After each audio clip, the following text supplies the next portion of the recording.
اعوذ باللہ من الشیطان الرجیم بسم اللہ الرحمن الرحیم رب اشرح لی صدری ویسر لی امری واحلل عقدۃ من لسانی یفقہوا قولی واجعل لی وزیرا من اہلی یا رب العالمین رب زدنی علما رب زدنی علما رب زدنی علما اللہم فقہنا فی الدین اللہم فقہنا فی الدین اللہم فقہنا فی الدین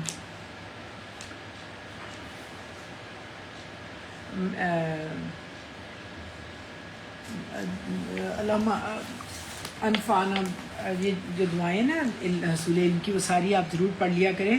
اللہم انفعنا بما علمتنا وعلمنا ما ینفعنا زدنا علما، اللہم انی اعوذ بک من علم لا ینفع ومن قلب لا یخشع ومن نفس لا تشبع ومن دعوت لا یستجاب لہا۔ تو اللہ تعالیٰ ہمیں نافع علم عطا کرے۔ اللہم افتح علینا حکمتک وانشر علینا رحمتک یا ذی الجلال والاکرام۔ اللہ تعالیٰ ہم پہ حکمت اور علم کے دروازے کھول دے اور ہم پر اپنی رحمت نازل فرمائے، آمین۔ اے عظمتوں والے، بزرگی والے ہمارے مالک کل خالق کائنات۔ تو الحمدللہ اللہ کا شکر ہے کہ اللہ تعالیٰ نے ہمیں توفیق دی اور ہم اس کا کلام میں سے کچھ چیزیں پڑھیں گے اور اللہ سے مدد اور دعا مانگیں گے کہ اللہ تعالیٰ ہمارے لیے بہترین راستے کھولے۔ شروع میں آپ لوگوں سے شیئر کر دیتی ہوں کیونکہ آج بہت ہیوی رین فال تھی اور بہت لوگوں کے گھر وغیرہ اور چیزیں کافی ڈوبی ہیں، کافی زیادہ ان کو پریشانی ہوئی ہے۔ تو اس میں اللہ تعالیٰ کے نبی کی جو مسنون دعائیں ہیں وہ پڑھنا جو ہے باعث رحمت ہے، وہ ہم پڑھ لیتے ہیں۔ سب سے پہلے تو یہ صحیح بخاری کی دعا ہے، اللہم سیبا نافعا، اللہ تعالیٰ اس بارش کو فائدہ مند بنا۔ پھر اس کے بعد جب ضرورت سے زیادہ بارش ہو جاتی تو نبی صلی اللہ علیہ وسلم یہ دعا پڑھتے تھے، اللہم حوالینہ ولا علینا، اللہم حوالینہ ولا علینا، اللہم علی الاقام والجبال والاجام والزراب والاودیات ومنابت الشجر، آمین یا رب العالمین۔ اچھا، اس کے علاوہ نا میں نے، چونکہ خود بھی میری تحقیق ہوتی ہے، میں پڑھتی رہتی ہوں، تو یہ میں دعا سب کو صبح میں نے اسپیشلی بھیجی تھی، یہ والی دعا جو حضرت نوح کی جب طوفان آیا تھا، طوفان نوح، تو اس میں پوری طرح ہر چیز ڈوب گئی تھی پانی میں نا۔ تو پھر جب حکم ہوا تھا اس کو بارش کو رکنے کا، تو اس کے لیے پھر اسپیشل دعا پڑھی گئی تھی، اور اسپیشل دعا ہے، بڑی ہی اچھی دعا ہے، اور وہ آپ سب لوگ ضرور اس کا اہتمام کریں۔ وہ دعا ہے سورۃ الہود کی آیت نمبر جو ہے وہ 44 ہے، جس میں کہا گیا وَقِيلَ يَا أَرْضُ ابْلَعِي مَاءَكِ وَيَا السَّمَاءُ أَقْلِعِي وَغِيضَ الْمَاءُ وَقُضِيَ الْأَمْرُ وَاسْتَوَتْ عَلَى الْجُودِيِّ وَقِيلَ بُعْدًا لِلْقَوْمِ الظَّالِمِينَ۔ اس کا مطلب یہ تھا کہ اور پھر جب ان کی کشتی کو حکم ہوا، جب پانی کنارے پر اس نے پہنچنا تھا، تو حکم ہوا کہ اے زمین اپنا پانی نگل جا، اور اے آسمان اب تو تھم جا۔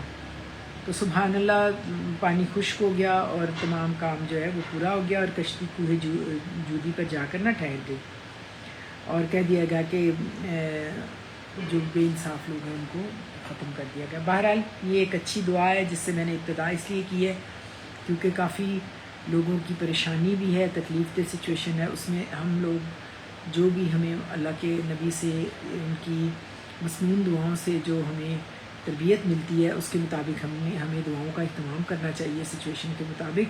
تو اللہ تعالیٰ ہم سب کے گھروں کو ہر قسم کی مشکل اور پریشانی سے بچا کے رکھے اور ہماری حفاظت فرمائے۔ تو اب یہ ہے کہ جو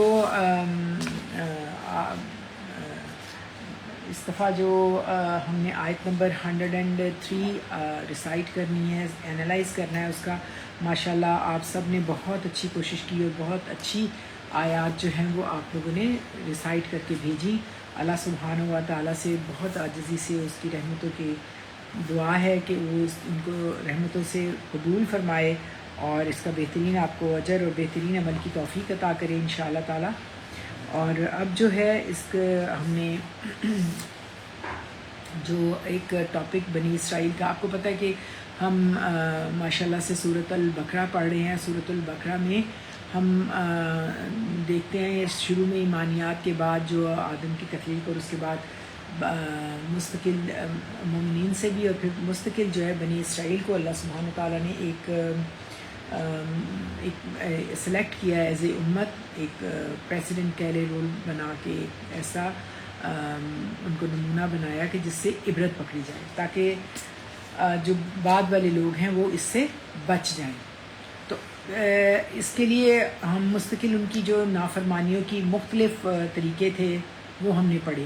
اب جو ہمارے زیر مطالعہ تھا وہ 97 آیت سے ہم لوگوں نے شروع کیا ہوا تھا، اور اب 103 پہ آ کے یہ ایک ٹاپک تھا جو کہ ان کو پہلے انہوں نے جو کہا کہ ہم حضرت جبرائیل کو نہیں مانیں گے، حضرت میکائیل کو مانیں گے، اور کتاب کو بھی پس پش ڈالا، اور ساتھ ہی انہوں نے ایک بہت بڑی نافرمانی یہ کی کہ انہوں نے ایک بہت بڑا یہ جرم کیا جس کی وجہ سے وہ کفر میں داخل ہو گئے، جادو سحر وغیرہ کا۔ یہ ہم کنٹینیوسلی پڑھ رہے ہیں۔ اس کے اندر کافی ڈیٹیل ہے اس باتوں کی کہ انہوں نے کس طرح سے اس کو اپنے ایک نیگیٹو علم کو، ایک جو اللہ تعالیٰ نے حضرت سلیمان کو دیا تھا ایک روحانی علم، اس کے ساتھ جو ہے نا ملانے کی کوشش کی۔ تو اللہ سبحانہ وتعالیٰ بڑے مہربان رحمان الرحیم پروردگار، اس میں نے آپ کو جملہ معترضہ اور استدراک کے میننگ بتائے کہ کس طرح سے اللہ تعالیٰ جب کوئی بات فوراً اس کو کنڈیم کرنا ہوتا ہے غلط بات کو، تو وہ ایک جملہ اور درمیان میں لایا جاتا ہے جو پہلے اس بات کی تردید بھی کر دیتا ہے یا تائید میں ہوتا ہے، تو اسے جملہ معترضہ یا جملہ استدراک کہتے ہیں، لفظ آیت کہتے ہیں۔ تو اب میں اس کا تھوڑا سا جو انٹروڈکٹری آپ کو ریوائز کرنا ہے، جو آج لاسٹ 103 آیت کا، اس کا میں شروع میں آپ کو کچھ تھوڑا سا بیان کر دیتی ہوں۔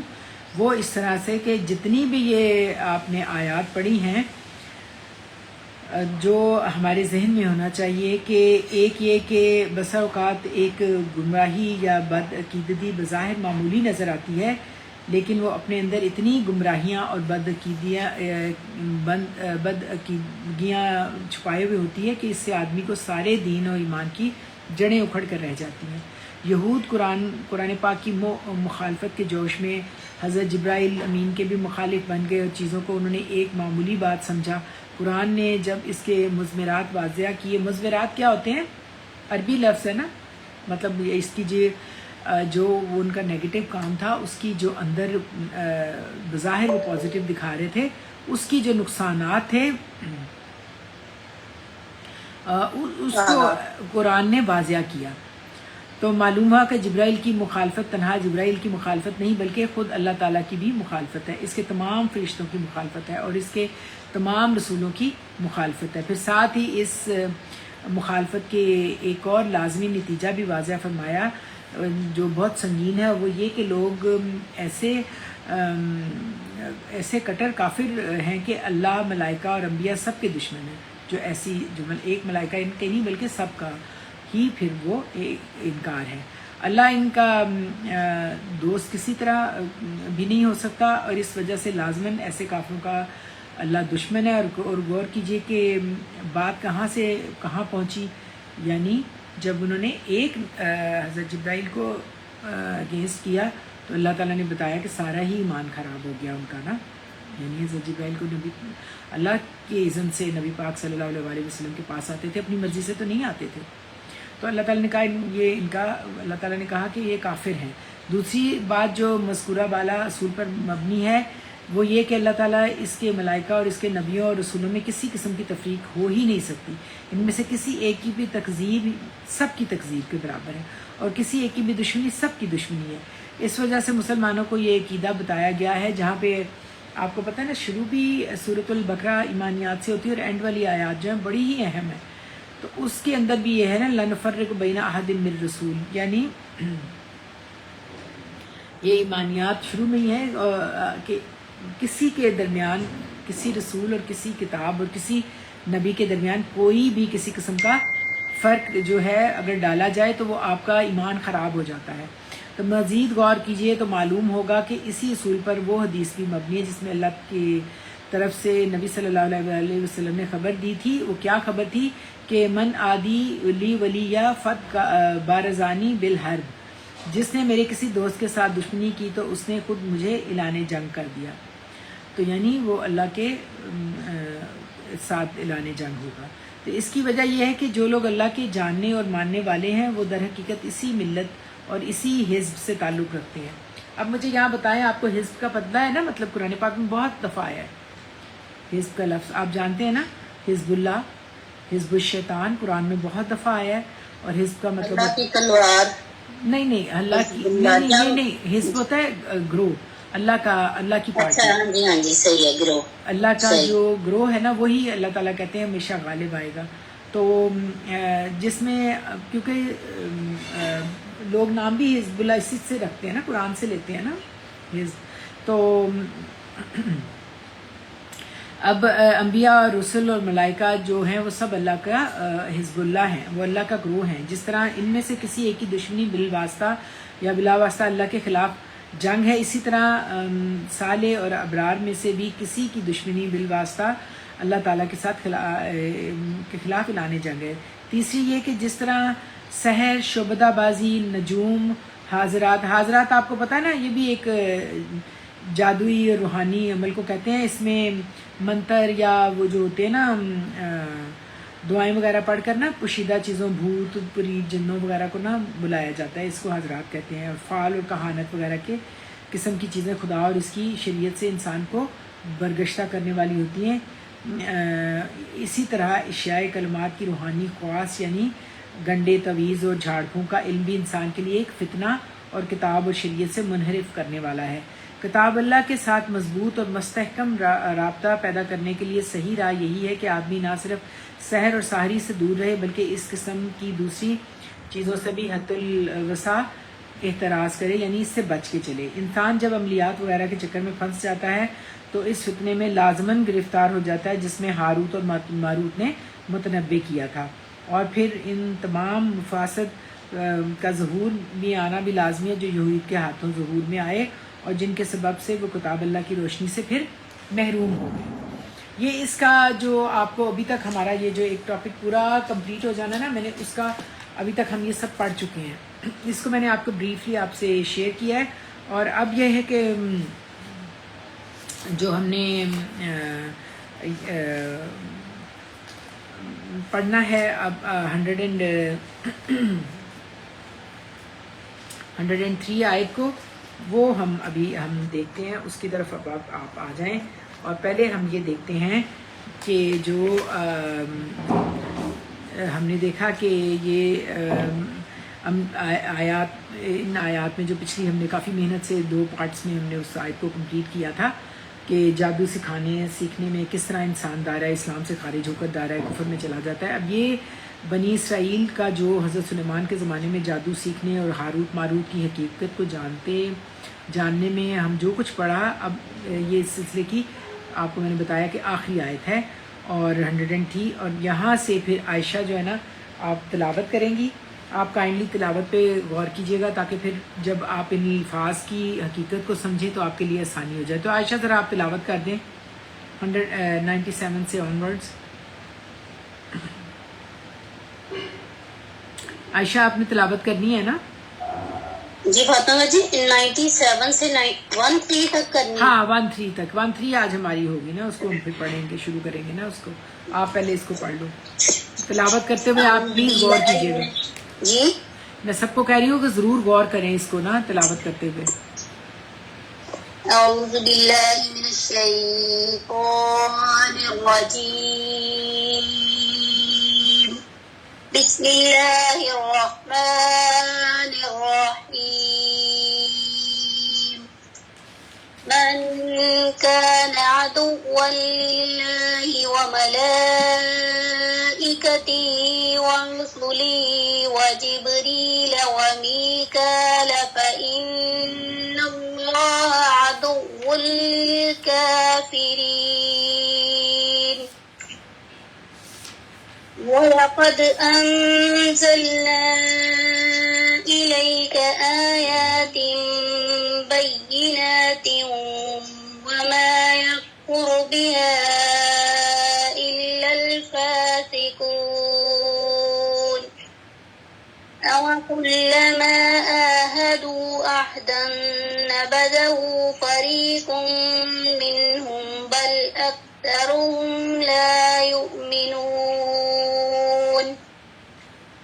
وَلَمَّا جَاءَهُمْ رَسُولٌ مِّنْ عِندِ اللَّهِ مُصَدِّقٌ لِّمَا مَعَهُمْ نَبَذَ فَرِيقٌ مِّنَ الَّذِينَ أُوتُوا الْكِتَابَ كِتَابَ اللَّهِ وَرَاءَ ظُهُورِهِمْ كَأَنَّهُمْ لَا يَعْلَمُونَ وَاتَّبَعُوا مَا تَتْلُو الشَّيَاطِينُ عَلَى مُلْكِ سُلَيْمَانَ وَمَا كَفَرَ سُلَيْمَانُ وَلَٰكِنَّ الشَّيَاطِينَ كَفَرُوا يُعَلِّمُونَ النَّاسَ السِّحْرَ وَمَا أُنزِلَ عَلَى الْمَلَكَيْنِ بِبَابِلَ هَارُوتَ وَمَارُوتَ وَمَا يُعَلِّمَانِ مِنْ أَحَدٍ حَتَّىٰ يَقُولَا إِنَّمَا نَحْنُ فِتْنَةٌ فَلَا تَكْفُرْ وَيَتَعَلَّمُونَ مِنْهُمَا مَا يُفَرِّقُونَ بِهِ بَيْنَ الْمَرْءِ وَزَوْجِهِ وَمَا هُمْ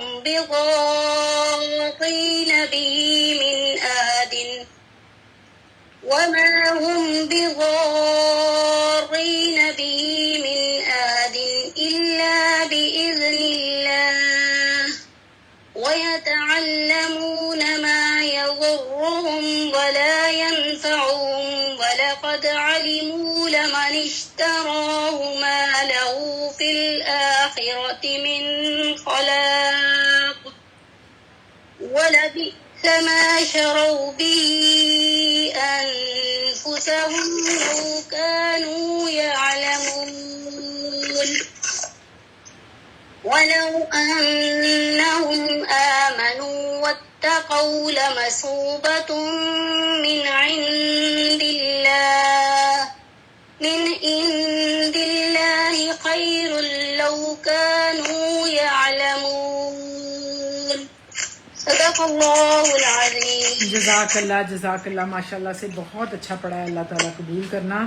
اور اب آپ سارے دیکھیں کہ کس خوبصورتی سے اعراب، حروف، حرکات، ضمہ، کسرہ، فتحہ سے مل کے بہت پیارے الفاظ بنے، اور ان خوبصورت الفاظ کو کس طریقے سے نحوی ترکیب میں یعنی آیت کی ترکیب میں ڈھال دیا گیا، اور کس خوبصورتی سے ہمارے ساتھ خالق کائنات نے کلام کیا. جیسے کہ اللہ سبحانہ و تعالیٰ نے فرمایا لَقَدْ أَنزَلْنَا عَلَيْكُمْ كِتَابًا فِيهِ ذِكْرُكُمْ أَفَلَا تَعْقِلُونَ أَفَلَا تَذَكَّرُونَ أَفَلَا تَشَكَّرُونَ. یہ وجوہات ہیں کہ ہمیں اس پہ غور کریں، اور اللہ تعالیٰ نے جو بات اس میں اب ہمیں کہی وہ ہم غور کرتے ہیں. آپ اس کو غور کیے کہ مجھے بتاتے چلے جائیں. وَلَوْ أَنَّهُمْ آمَنُوا وَاتَّقَوْا، یہ پورا ایک جملہ ہے. پہلے آپ اس کو دیکھ لیں. واو کیا ہے جی؟ واو استنافیہ ہے. نئی بات نیا جملہ شروع ہو جائے گا تو ہم واو کو استنافیہ کر لیتے ہیں. ویسے تو عاطفہ بھی ہو سکتا ہے. تو واو حرف استناف. لو کیا ہے؟ حرف شرط ہے، غیر جازمہ ہے. اور انہم، انا کیا ہے؟ حرف مشبہ بالفعل ہے. اور کیا مطلب ہوتا ہے حرف مشبہ بالفعل کا؟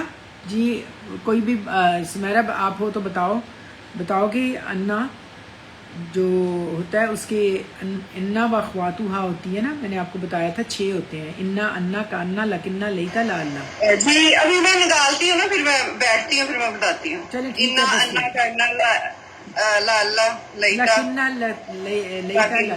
بالکل ٹھیک ہے. اور ان کے بعد جو جملہ آتا ہے نا اس میں ایک مبتدا اور ایک خبر. ویسے تو جملہ اسمی ہوتا ہے، لیکن چونکہ یہ حرف مشبہ بالفعل کے بعد جو اسم آتا ہے وہ نصب ہوتا ہے، اور اس کی خبر اسم اور خبر.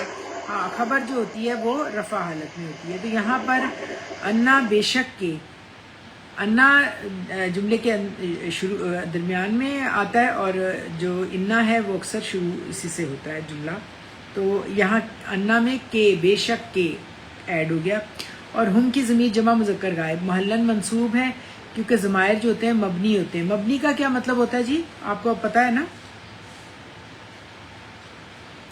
یعنی جو مبنی اسم ہوتے ہیں نا ان کا اعراب نہیں بدلتا نا، بلکہ اس کی جو پلیس ویلیو ہوتی ہے، یعنی جہاں پہ وہ استعمال کیا جاتا ہے اس کے مطابق اس کی حالت ہوتی ہے. یہاں پہ ہم کی ضمیر متصل منصوبات و مجرورات میں سے ہم کی ضمیر منصوب ہے اور وہ انا کا اسم ہے. وہ اس وقت انا کا اسم ہے، اسم انا بھی سے کہا جاتا ہے. اور آگے اب دیکھیں کہ جو انا کا اسم تو ہم آ گیا نا، لیکن اس کا منصوب حالت میں اب اس کی خبر جو ہے نا وہ آپ نے ڈھونڈنی ہے.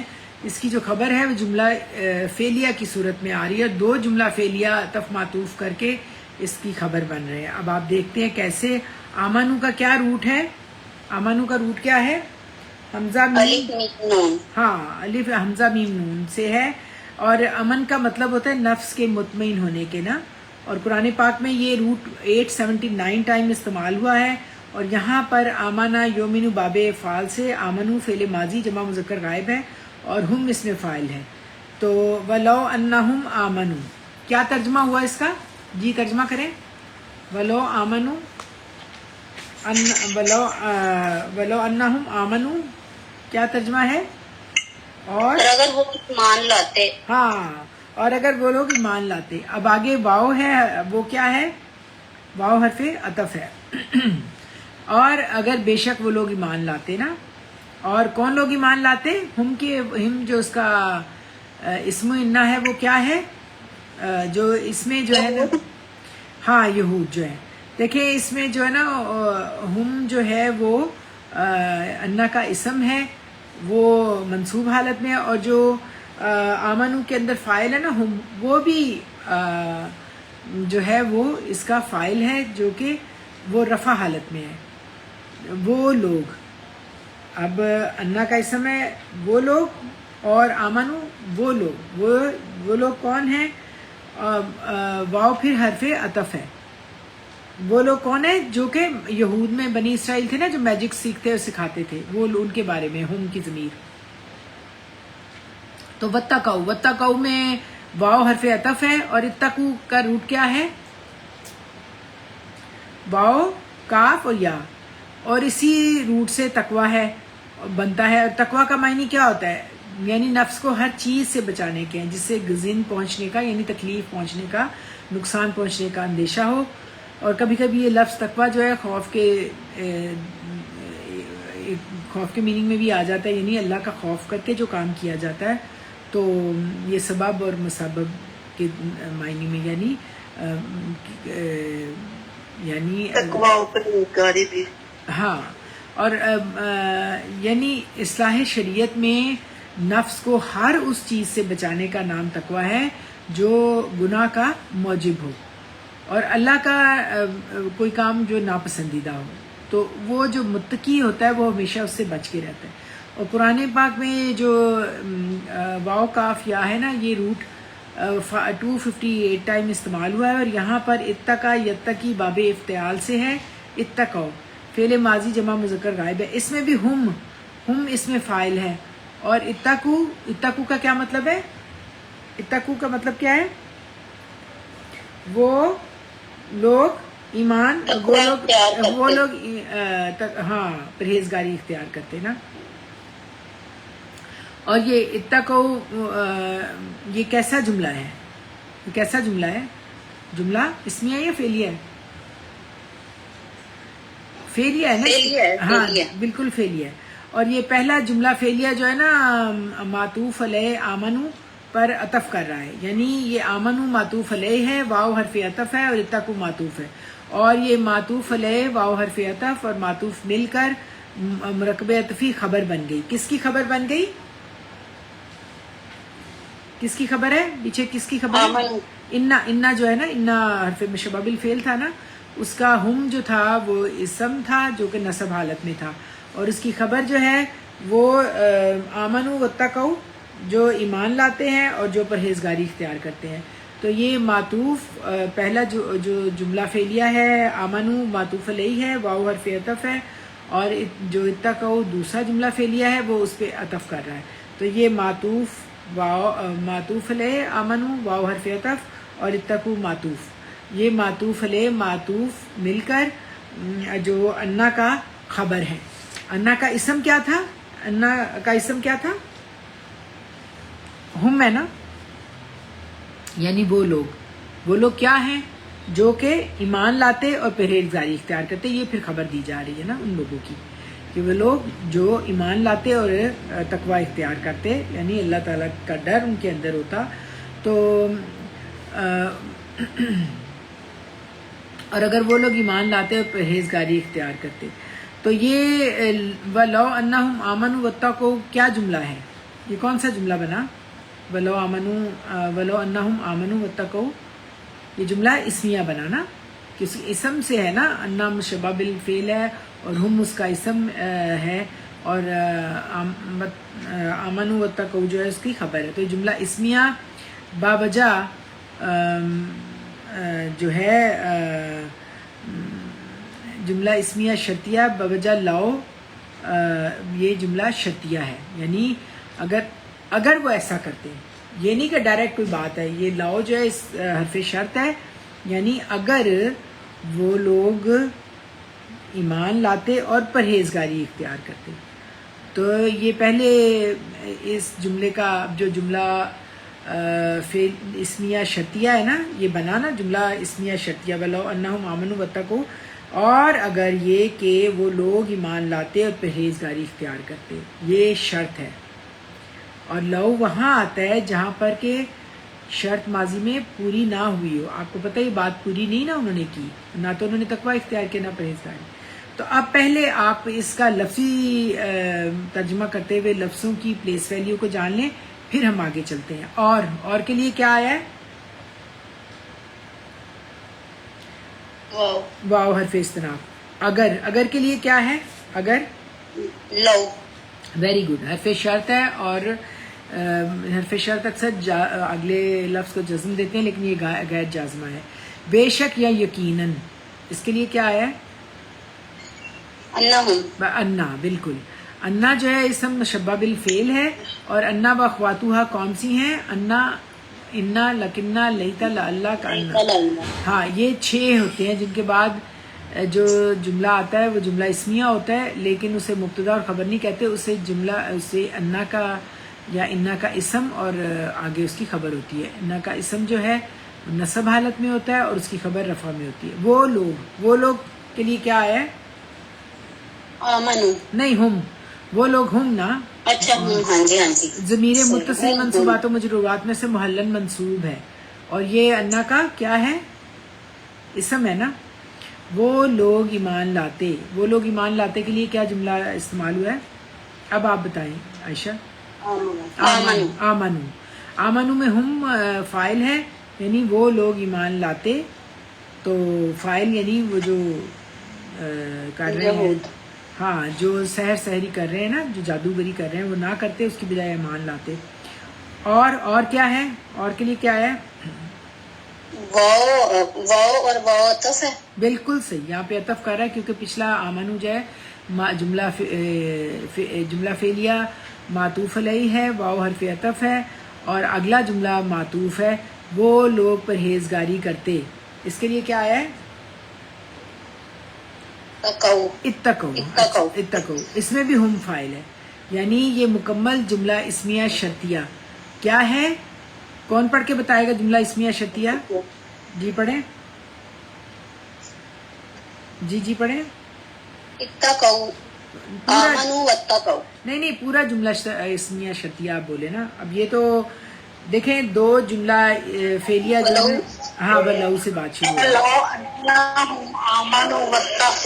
بالکل صحیح، ولو انہم آمنوا واتقوا، یعنی اور اگر یہ کہ وہ لوگ ایمان لاتے اور پرہیزگاری کرتے.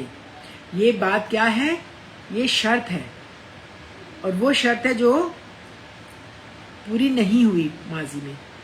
یعنی اگر یہ جادو، سحر، ساحری، سفلی علوم چھوڑ کر ایمان لاتے اور اللہ کی رضا کے مطابق زندگی گزارتے، تقوی اختیار کرتے، تو یہ شرطیہ جملہ اور لا ایسی شرط کے لیے آتا ہے جو ماضی میں پوری نہ ہوئی ہو. یعنی اگر وہ ایمان لاتے اور پرہیزگاری اختیار کرتے، یعنی نہ تو وہ ایمان لائے اور نہ انہوں نے پرہیزگاری اختیار کری. تو اب یہ جملہ فعلیہ شرطیہ کا جواب الشرط آ رہا ہے. اب یہ جواب الشرط جو ہے نا، یہ بھی جملہ اسمیہ ہی ہے. اس کو بھی آپ غور کیجئے گا. وہ انا کے ساتھ آیا تھا جملہ اسمیہ، جس میں کہ ہم نے کہا تھا وہ ڈائریکٹ جملہ اسمیہ نہیں تھا، وہ انا کا اسم ہم تھا، اور اس کی خبر جو تھی، جو جملہ فعلیہ عطف معطوف کر کے اس کی خبر بنی تھی، اور وہ جملہ اسمیہ شرطیہ تھا، وَلَوْ أَنَّهُمْ آمَنُوا وَاتَّقَوْا. اور اب اس کی جواب شرط جو آ رہی ہے وہ بھی جملہ اسمیہ ہی کی صورت میں آ رہی ہے. تو آپ غور کیجئے گا، لام جزا یا واقعہ، یعنی یہ عربی زبان کا ایک ایسا حرف ہے جو شرط کے جواب میں نا جزا سے پہلے آتا ہے. یعنی اگر وہ ایسا کرتے تو پھر ایسا انہیں انعام ملتا. تو لیکن اس لیے لام جو ہے لام جزائیہ تاکید کے طور پہ کیا تاکید ہے لام؟ نہیں، یہ لام تاکید نہیں، یہ لام جزا ہے. اس کی جزا دی جا رہی ہے نا کہ اگر وہ ایسا کرتے کہ وہ تقوی اور پرہیزگاری اختیار کرتے تو پھر تو یہ اس کا بدلہ ہے. تو یعنی یہ جزا ہے، یہ جزا کے لیے آ رہا ہے. تو پھر ان کو یہ بھی جملہ اسمیہ ہی کی صورت میں ہوگا. تو اس بات کی نشاندہی کرتا ہے کہ یہ جملہ شرطیہ کا نتیجہ ہے. یعنی لام جو ہے یہ لام جزائیہ اس لیے ہے کہ یہ بتا رہا ہے کہ اس بات کی جو کہ ماضی میں بات پوری نہیں ہوئی انہوں نے کی، نہ انہوں نے اللہ کا تقوی اختیار کیا، نہ انہوں نے جو ہے ایمان لے کے آئے. تو اب ان کی اگر وہ ایسا کرتے تو پھر یہ ہوتا. تو یہ جزا ہے، اس کے اوپر لام جزا آئی. تو لمصوبتن تو یہ یقیناً اب جو مصوبتن ہے نا، یہ اس کا روٹ کیا ہے؟ سا، واو اور با. تو اس کا مطلب ہوتا ہے کہ کسی چیز کا اپنی اصلی حالت کی طرف لوٹ جانا. اس کے بنیادی مفہوم کے ساتھ مختلف معنوں میں بھی استعمال ہوتا ہے. منزل کی طرف لوٹنا، بدلہ پانا، اپنے اصل کی طرف لوٹ آنا. اور یہاں پر مصوبتن جو ہے نا، اس میں ذات ہے، یعنی بدلہ، جزا. کوئی مصوبتن ویسے تو جو اسم ہوتے ہیں وہ صفت آ جاتے ہیں اور کسی کی خوبی کو بیان کرتے ہیں، لیکن نہیں، یہ جو ہے مصوبتن جو ہے یہ اس کی لام جزا کی وجہ سے اس کی جزا ہے یہ. اور یہ کس حالت میں ہے آپ یہ مجھے بتائیں، کس حالت میں ہے؟ یہ رفع حالت میں ہے نا، نکرہ اسم ہے. لیکن یہاں پر یہ نکرہ اسم ویسے تو جو مبتدا ہوتا ہے معرفہ ہوتا ہے اور وہ نکرہ نہیں ہوتا، لیکن یہاں پر ایک اسپیشل ترکیب ہے کہ اس میں جو مصوبتن ہے مبتدا بن کر آ رہا ہے. عام طور پر مبتدا معرفہ ہوتا ہے، لیکن یہاں پر مصوبتن نکرہ اسم موصوف ہے اور من حرف جار ہے، اور اندی جو ہے نا مجرور مضاف اور اللہ ہی مضاف ہے. اور جو ان دلہ ہی ہے نا، ان دلہ ہی یہ مرکب اضافی من کی وجہ سے مجرور ہو گیا. تو یہ من ان دلہ ہی مرکب جاری ہو کر یہ معصوبتن معصوف کی صفت بن گیا. یعنی تو بدلہ جو ہے نا، جزا جو ہے وہ معصوف ہے جس کی صفت کیا ہے؟ من ان دلہ ہی. یعنی معصوبۃ معصوف ان دلہ صفت سے مل کر یہ مرکب توصیفی مبتدا بن گیا. تو مبتدا کیا ہے جی؟ اب مبتدا کوئی بتائے کتنا ہے مبتدا؟ جی بتائیں. لمصوبۃ من عند اللہ، یہ آپ مبتدا ہے نا، اس سے بات شروع ہو رہی ہے نا. لمصوبۃ من عند اللہ کیا مطلب ہے؟ یعنی اگر تو بدلہ، یہ تو بدلہ جو ہے نا اللہ کے پاس سے کیا ہوتا؟ اب یہ اس کی خبر ہوگی، اس کی خبر ہوگی مبتدا کی. لام جزا کی وجہ سے تو وہ بدلہ اللہ کے پاس سے. اور اب یہ جو خبر ہے خیرن، خیرن کا روٹ کیا ہے؟ خا یا اور را. یہ خیرن جو ہے نا نکرہ اسم ہے، خبر ہے، مطلب اس کا انجام جو ہے نا وہ پسندیدہ ہوتا، بھلائی ہو، خیر ہو. تو یہاں پہ خیرن جو ہے نا یہ خبر ہے، یہ بتا رہی ہے کہ بہتر ہوتا. یعنی تو یہ مبتدا کیا ہے جی؟ اب مبتدا آپ بتائیں کیا ہے، کوئی بھی بتائے. دیکھیں ابھی ہم نے مبتدا کہا ہے نا یہ لمصوبۃ من عند اللہ، تو یقیناً بدلہ جزا پاتے، ٹھکانہ پاتے، اجر پاتے اللہ کے پاس سے. کیا اجر پاتے؟ اب یہ خبر ہے، کیا پاتے؟ خبر کیا ہے؟ خبر ایک ہی لفظ میں آئی ہے، خیرن. خیرن بالکل بہتر ہوتا. اور اب یہ مبتدا خبر مل کر کیا بنا؟ مبتدا خبر مل کر کیا بنا؟ جملہ اسمیہ بن گیا نا، جملہ اسمیہ بن گیا نا. تو جملہ اسمیہ جو ہے نا وہ جواب الشرط ہے. تو اب پہلے جی ہاں یہ جواب الشرط ہے. پہلے آپ بتائیں جملہ اسمیہ جو ہے پہلے، چلو سمیرا آپ کوشش کر کے دیکھ لو، جملہ اسمیہ شرط جو ہے وہ پہلے بتاؤ. جملہ اسمیہ شرط جی ایک منٹ آواز کم آ رہی، میں پنکھا بند کروں. ہاں جی جی آپ بولیں. میں کہہ رہی ہوں پہلے یہ بتاؤ کہ جملہ اسمیہ شرطیہ جو ہے وہ پہلے اس کو بتاؤ کیا ہے. وہ شروع والا جو ہے نا وہ استنافیہ لو انہم آمنوا واتقوا. بالکل صحیح، بالکل صحیح. یہ کیا ہے؟ یہ ہے جملہ شرطیہ ہے، جملہ اسمیہ شرطیہ ہے. شرط جملہ اسمیہ کی صورت میں آ رہی ہے. بالکل صحیح. ترجمہ کرو اب اور اس کا. آگے اس کا جواب شرط، ہاں لام یہ کے اوپر جواب شرط کے اوپر لام آ رہا ہے نا. ہاں یہ لام اسی لیے جزائیہ ہے. تو پھر اللہ تعالیٰ نے کہا لمصوبۃ من عند اللہ خیر. کیا مطلب ہے اس کا؟ البتہ ثواب پاتے ہیں اللہ کے پاس سے. یعنی تو ضرور بھلائی یا خیر یا جزا پاتے اللہ کے یعنی پاس. لام تاکید کے لیے بھی آیا ہوا نا کہ البتہ ضرور. ہاں یہ تاکید بھی ہے. ویسے عائشہ نے کہا تھا لام تاکید بھی ہے، تاکید ہی، لیکن یہ جزا کی صورت میں ہے لام تاکید.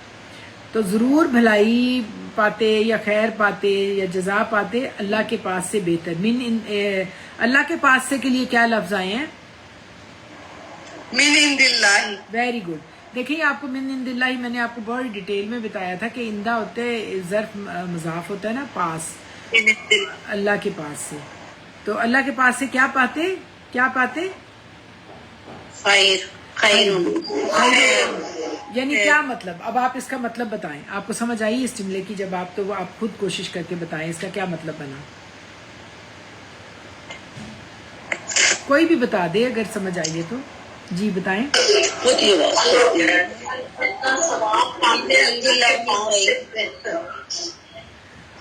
دیکھیں سمپل سی بات ہے کہ اللہ تعالیٰ انہیں بتا رہے ہیں کہ پیچھے ہم نے سارا پڑھا تھا کہ انہوں نے اس طرح سے سحر وغیرہ کر کے تو جو اللہ کا کلام تھا اس کو پس پش ڈال دیا، اور ہاروت ماروت بھی کو بھی انہوں نے ان کا جو علم تھا اس کو انہوں نے جادوئی علم بنا کے استعمال کیا میاں بیوی کو لڑانے کے لیے. تو اللہ تعالیٰ نے بتا دیا کہ اگر وہ یہ کام نہ کرتے بلکہ وہ اللہ تعالیٰ کی ایمان لاتے اور پرہیزگاری اختیار کرتے تو بدلے میں اللہ کے پاس سے بہت بہتر ہوتا، جو انہیں ملتا نا پھر وہ بہت ہی بہتر ہوتا. تو یہ بات اللہ تعالیٰ فرما رہے ہیں کہ انہوں نے اللہ کی کتاب کو پیٹھ پیچھے پھینک دیا، سحر ساری نجوم اور تعویذ گنڈوں کے فتنوں میں پڑھ کے رہ گئے. اور فرمایا جا رہا ہے کہ اگر وہ اللہ کے آخری رسول اور آخری کتاب پر ایمان لاتے اور ان فتنوں سے بچتے جن میں وہ مبتلا ہیں تو اس کا اجر بہت بڑا تھا. لیکن یہ اپنی رذالت کا کیا مطلب ہوتا ہے؟ رذیل کہتے ہیں نا، رذیل یہ بہت رذیل ہے، یعنی یہ بہت گھٹیا ہے. یہ ان کے گھٹیا پن، بد کرداری، سفلے پن کی وجہ سے علوم سفلہ کی جو دکانداری انہوں نے شروع کی ہوئی تھی، تو انہیں کچھ یہ اس کا اندازہ نہیں کہ اللہ کی کتاب پر ایمان اور اس کے بخشے ہوئے علم کا اگر وہ اس پہ لے آتے ایمان تو اس کا اجر و ثواب اللہ کے پاس سے وہ کتنا زیادہ پاتے. اب اس بات کے لیے آخری جملے میں فرمایا جا رہا ہے. اچھا آپ یہ دیکھیں جو آخری جملہ نا بڑا امپورٹنٹ ہے, اسی پہ پچھلی آیت بھی پوری ہوئی تھی کمپلیٹ اور اسی آخری جملے کے اوپر یہ والی آیت بھی کمپلیٹ ہو رہی ہے. تو آپ نے اس پہ اسپیشل غور کر کے دیکھنا ہے کہ یہ کیا وجہ ہے. تو لو کانو یعلمون, لو یہ سیم ریپیٹ ہوا ہے نا جملہ. لو کیا ہے؟ حرف دیکھیں یہ حرف تمنا ہے. آپ کو پتہ ہے پیچھے جو لو آیا تھا وہ شرطیہ تھا, یعنی اس میں شرط تھی کہ اگر ایسا ہوتا تو پھر ایسا اجر ملتا. یہاں پہ اب لو تمنائی ہے. یہ آپ نے دیکھنا ہے کہ یہاں کاش حسرت ہے, کاش ایسا ہوتا, حسرت کے لیے آ رہا ہے. اور یہ مستریہ ہے. اور مستریہ کا کیا مطلب ہوتا ہے؟ میں نے آپ کو کئی دفعہ بتایا ہے کہ مستریہ کا کیا مطلب ہوتا ہے. جی بتائیں. جس میں کوئی زمانہ نہ پایا جائے. Very good. مصدر جو ہوتا ہے وہ کسی بھی فعل کا نام ہوتا ہے. انٹرسٹنگ بات ہے نا, یہ فعل کا نام ہوتا ہے لیکن اس میں زمانہ نہیں پایا جاتا نا. جیسے ہم کہتے ہیں نا کھائے, کھاؤ, تو کھائے بازی میں, کھاؤ تم پریزنٹ میں, اس طرح سے. لیکن اگر ہم کہیں کھانا تو کھانا تو اس میں کوئی زمانہ نہیں ہے نا. تو وہ جو ایکشن ہے نا کھانا, اس کا جو کھائے کا ایکشن ہے نا, کھانے کا ایکشن, اس کا نام ہے کھانا. تو لو جو ہے کاش, کانو, کانو کا روٹ کیا ہے؟ کاف واو نون. ہاں اسی سے ہے بالکل. اور کانا یکونو باب نصرہ ینصرو سے کانو فعل ماضی ناقصہ ہے. ناقصہ اسے کیوں کہتے ہیں کانا کو؟ کیونکہ اس میں یہ بات ہوتی ہے کہ جو کانا کے ہے نا اپنا فعل ناقص سے اس لیے کہتے ہیں کہ اس میں یہ اپنی بات جو ہے نا خبر کے بغیر پوری نہیں کرتا. خبر کے بغیر, ہاں جی, فعل ناقص. جیسے فعل ہوتا ہے نا, اس کا ایک فعل اور جملہ فعلیہ, فعل اور اس کی فاعل ہوتا ہے, اسی طرح یہ بھی فعل ناقص ہے. اس کا بھی ایک اسم اور اس کی خبر ہوتی ہے, تو یہ خبر کے بغیر مکمل نہیں. جو کانا انا ہے نا, انا کی بھی ایک اسم اور خبر ہوتی ہے نا. تو انا مشبہ بالفعل ہوتا ہے نا, اس کے جو اسم ہوتا ہے وہ نصب کانا, اس کا اور اس کا دونوں کا فرق ہے نا. کانا کا ایک اسم ہوتا ہے تو اس کا اسم رفع حالت میں ہوتا ہے, اور انا کا جو ہوتا ہے نا وہ نصبی حالت میں ہوتا ہے. بالکل. ابھی جو ہم نے پڑھا تھا نا شروع میں انا ہم, تو انا ہم نے جو انا تھا وہ ہم جو تھا وہ انا کا اسم تھا جو نصب حالت میں تھا. اب جو کانو ہے نا اس کے اندر جو ہم ہے نا وہ رفع حالت میں, اور وہ بھی کانو کا اسم ہے کہا جائے گا. تو ہم اس کا اسم ہے, اور اس جملہ فعلیہ ناقص اسی لیے کہا جاتا ہے کہ اس کی جو ہوتی ہے نا یہ خبر کے بغیر اپنی بات پوری نہیں کرتا. تو کانو کا اسم ہم ہے, اور آگے اس کی خبر کیسے ہے غور کیجئے گا, کیونکہ یعلمونا, یعلمونا پورا ایک کون سا جملہ ہے؟ یعلمونا ایک پورا جملہ فعلیہ ہے جو اس کی خبر بن کے آ رہا ہے کانا کی. تو کانا کا روٹ کیا, یعلمونا کا روٹ کیا ہے؟ عین لام اور میم. ہاں یہ پچھلی بار بھی آپ نے دیکھا تھا پوری آیت کے اندر کوئی 6 دفعہ آیا تھا یہ روٹ. تو یہ روٹ بہت استعمال ہوتا ہے. علم ہے نا, علم ہے, اسی سے عین لام میم. اور یہاں پر یہ باب سامعہ یسمعو سے عالمہ یعلمو, یعلمونا فعل مضارع جمع مذکر غائب ہے, اس میں ہم فاعل ہے. اور یعلمونا کون سا جملہ بنا؟ جملہ فعلیہ. ہاں جملہ فعلیہ, شاباش, خبر ہے. یہ کانو کی خبر ہے جملہ فعلیہ ناقص کی. تو دیکھیں اس میں بھی کانو میں جو ہے نا ہم جو تھی اس کی اسم تھا جو کہ رفع حالت میں تھا, اور خبر میں بھی ہم ہے جو کہ رفع حالت میں. تو یہ کانو کا اسم اور یعلمونا میں جو اسم ہے نا یہ دونوں مطابقت ہیں عدد اور جنس کے مطابق نا. تو یہ جملہ جو ہے کانو یعلمونا جملہ فعلیہ ناقص ہے, اور لو مصدریہ کی وجہ سے اس کا ترجمہ کیا ہوگا؟ جی آپ دیکھیں آپ کے اندر کیا اس کا ترجمہ کیا ہوا ہے. لو کانو یعلمونا کا کیا ترجمہ ہے؟ کیا آپ کی اس میں لکھا ہوا ہے؟ کاش انہیں خبر ہوتی. ہاں ہوتی تو وہ یعنی وہ جانتے ہوتے. تو اس میں جی یعلمون یا علم رکھتے ہوتے یا جانتے ہوتے. ہاں تو اس میں کوئی زمانہ نہیں ہے. ٹھیک ہے نا. تو دیکھیں یہ جو آیت کے شروع میں لو تھا نا وہ تو شرطیہ تھا نا, تو اس کی جواب شرط تھی. اگر ہم لو کانا یعلمون یہاں بھی کہیں کہ یہ لو شرط ہے تو پھر ہمیں اس کی جواب شرط کو ڈیولپ کرنا پڑے گا کوئی. لیکن اس کا آسان علماء نے یہی طریقہ علم صرف والے نے کہا ہے کہ لو کانو یعلمون, کاش جو ہے نا یہ تمنائی ہے لو, کاش وہ لوگ جانتے ہوتے. تو کیا جانتے ہوتے, اس میں کیا حسرت ہے, کیا جانتے ہوتے. پیچھے جملے میں پتہ چل رہا ہے نا کہ ایمان لاؤ گے, تقوی اختیار کرو گے, انہیں پتہ ہوتا کہ کتنا اللہ کے ہاں اس کا اجر ہے, تو وہ نہیں نہ جانتے اس چیز کو. تو اب ذرا پہلے آپ اس کا لفظی ترجمہ کر لیتے ہیں پھر آگے چلیں گے. پہلے آپ پورا جو جملہ اسمیہ تمنائی ہے نا اس کا ذرا عربی اور اردو میں ترجمہ کریں. جی کریں. لو کانو یعلمون, تو کیا مطلب ہوا؟ کاش وہ جانتے ہوتے ہاں یا یعنی انہیں وہ, خبر ہوتی. ہاں وہ لوگ جانتے ہوتے. تو یا اب آپ لفظی ذرا کاش کے لیے کیا لفظ ہے, لفظی ترجمہ کریں. کاش یا حسرت کے لیے کیا ہے؟ لو. Very good. اور حرف تمنائی مصدریہ ہے. وہ لوگ کے لیے کیا ہے؟ کانو. کانو, بالکل صحیح. اور یہ فعل ناقص ہے, ہم اس میں فاعل ہے. وہ لوگ جانتے ہوتے, اس کے لیے کیا ہے؟ یعلمون. یعلمون. یہ فعل مضارع ہم فاعل ہے اور یہ جملہ فعلیہ خبرو کانا ہے. اور یہ عدد و جنس میں نا قانون کے اندر ہم جو ہے اس کا اسم ہے قانون کا, اور یعلمون کے اندر ہم جو ہے وہ اس کا فاعل ہے. تو یہ دونوں میچ کر رہے ہیں عدد اور جنس میں کہ وہ لوگ, کاش وہ لوگ جانتے ہوتے. تو اسمو کانا کیا ہے؟ ہم نا. اور خبر کیا ہے کانا کی؟ کانو کی خبر کیا ہے؟ یعلمون. یعلمون.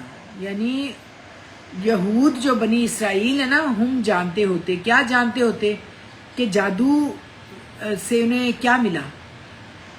یہ یعنی کہ یہ ہاں یہ آیت پیچھے سے ہے نا ریفرنس سارا, وہ جادو کے بارے میں ہی بات چلتی آ رہی ہے. ہاروت ماروت نے جو جادو سکھایا تھا کہ وہ غلط کام کے لیے استعمال کرتے تھے, وہ نہیں کرنا چاہیے تھا. اگر وہ جانتے کہ ایمان کیا ہے, تقویٰ کیا ہے, اس کا کتنا اجر ہے, تو یہ غلط کام کرتے ہی نہ.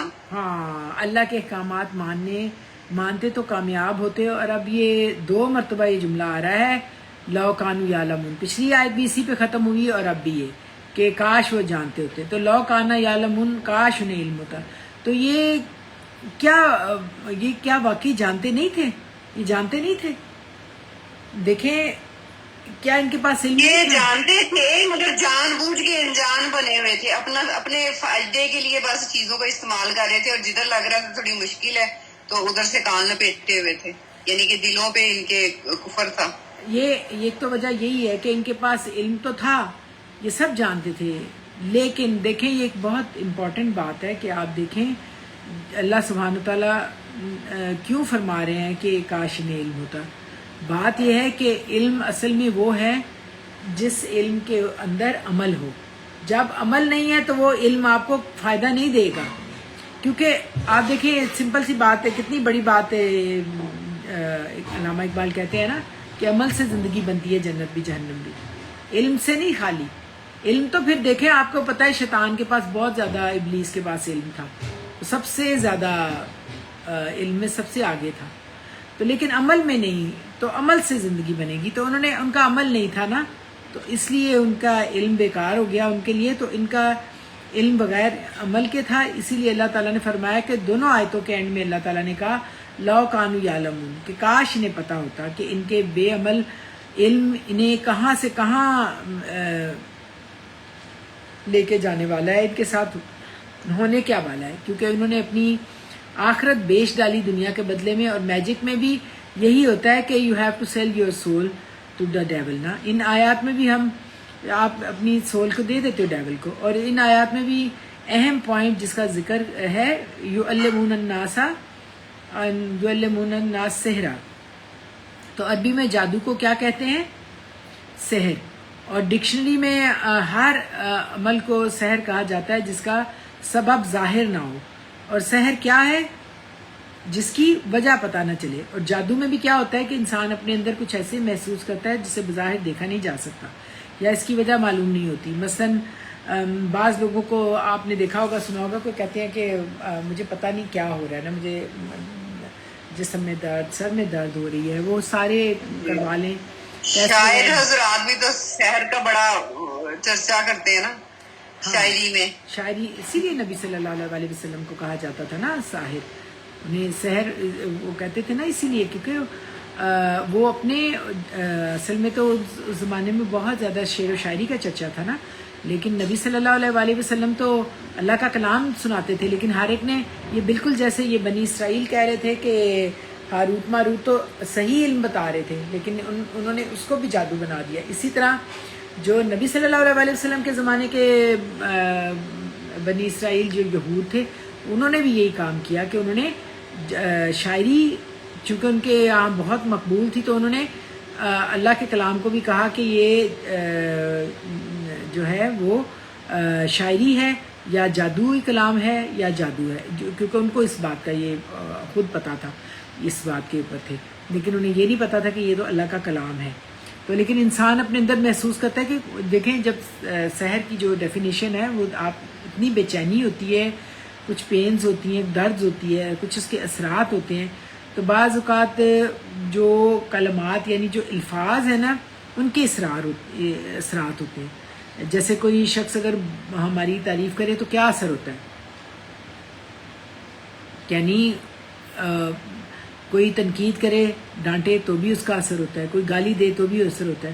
تو پھر ایک بات جو ہے وہ بار بار کہی جائے تو وہ اثر ہوتا ہے، اور ایک بات بار بار کہی جائے تو اس کا اثر اور بھی کچھ اور ہوتا ہے.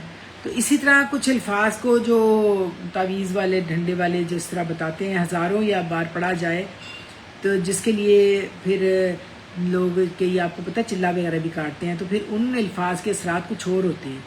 تو سحر میں الفاظ کا سہارا لیا جاتا ہے، انہیں یا تو لکھا جاتا ہے یا پڑھا جاتا ہے یا بار بار سحر جو ہے وہ غیر محسوس اثرات جو ایسے اثرات جو انٹینجیبل ہو. انٹینجیبل کا مطلب کیا ہے کہ یعنی کچھ چیزیں تو آپ چھو کے محسوس کر سکتے ہو نا، لیکن ان کے اثرات ایسے ہوتے ہیں جو نظر نہیں آتے، جن کو آپ چھو نہیں سکتے.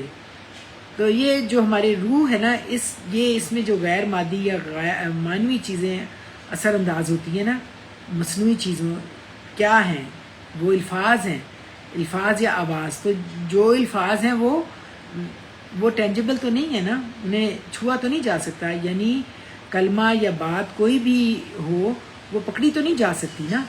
تو اپنا وہ اس کو انٹینجیبل ہے، وہ نا غیر مادی چیز ہے جس کو چھوا نہیں جا سکتا، لیکن ان کا بہت اسٹرانگ امپیکٹ ہوتا ہے انسان پہ نا. آپ کو پتہ ہے نا الفاظ کا کتنا اسٹرانگ امپیکٹ ہوتا ہے.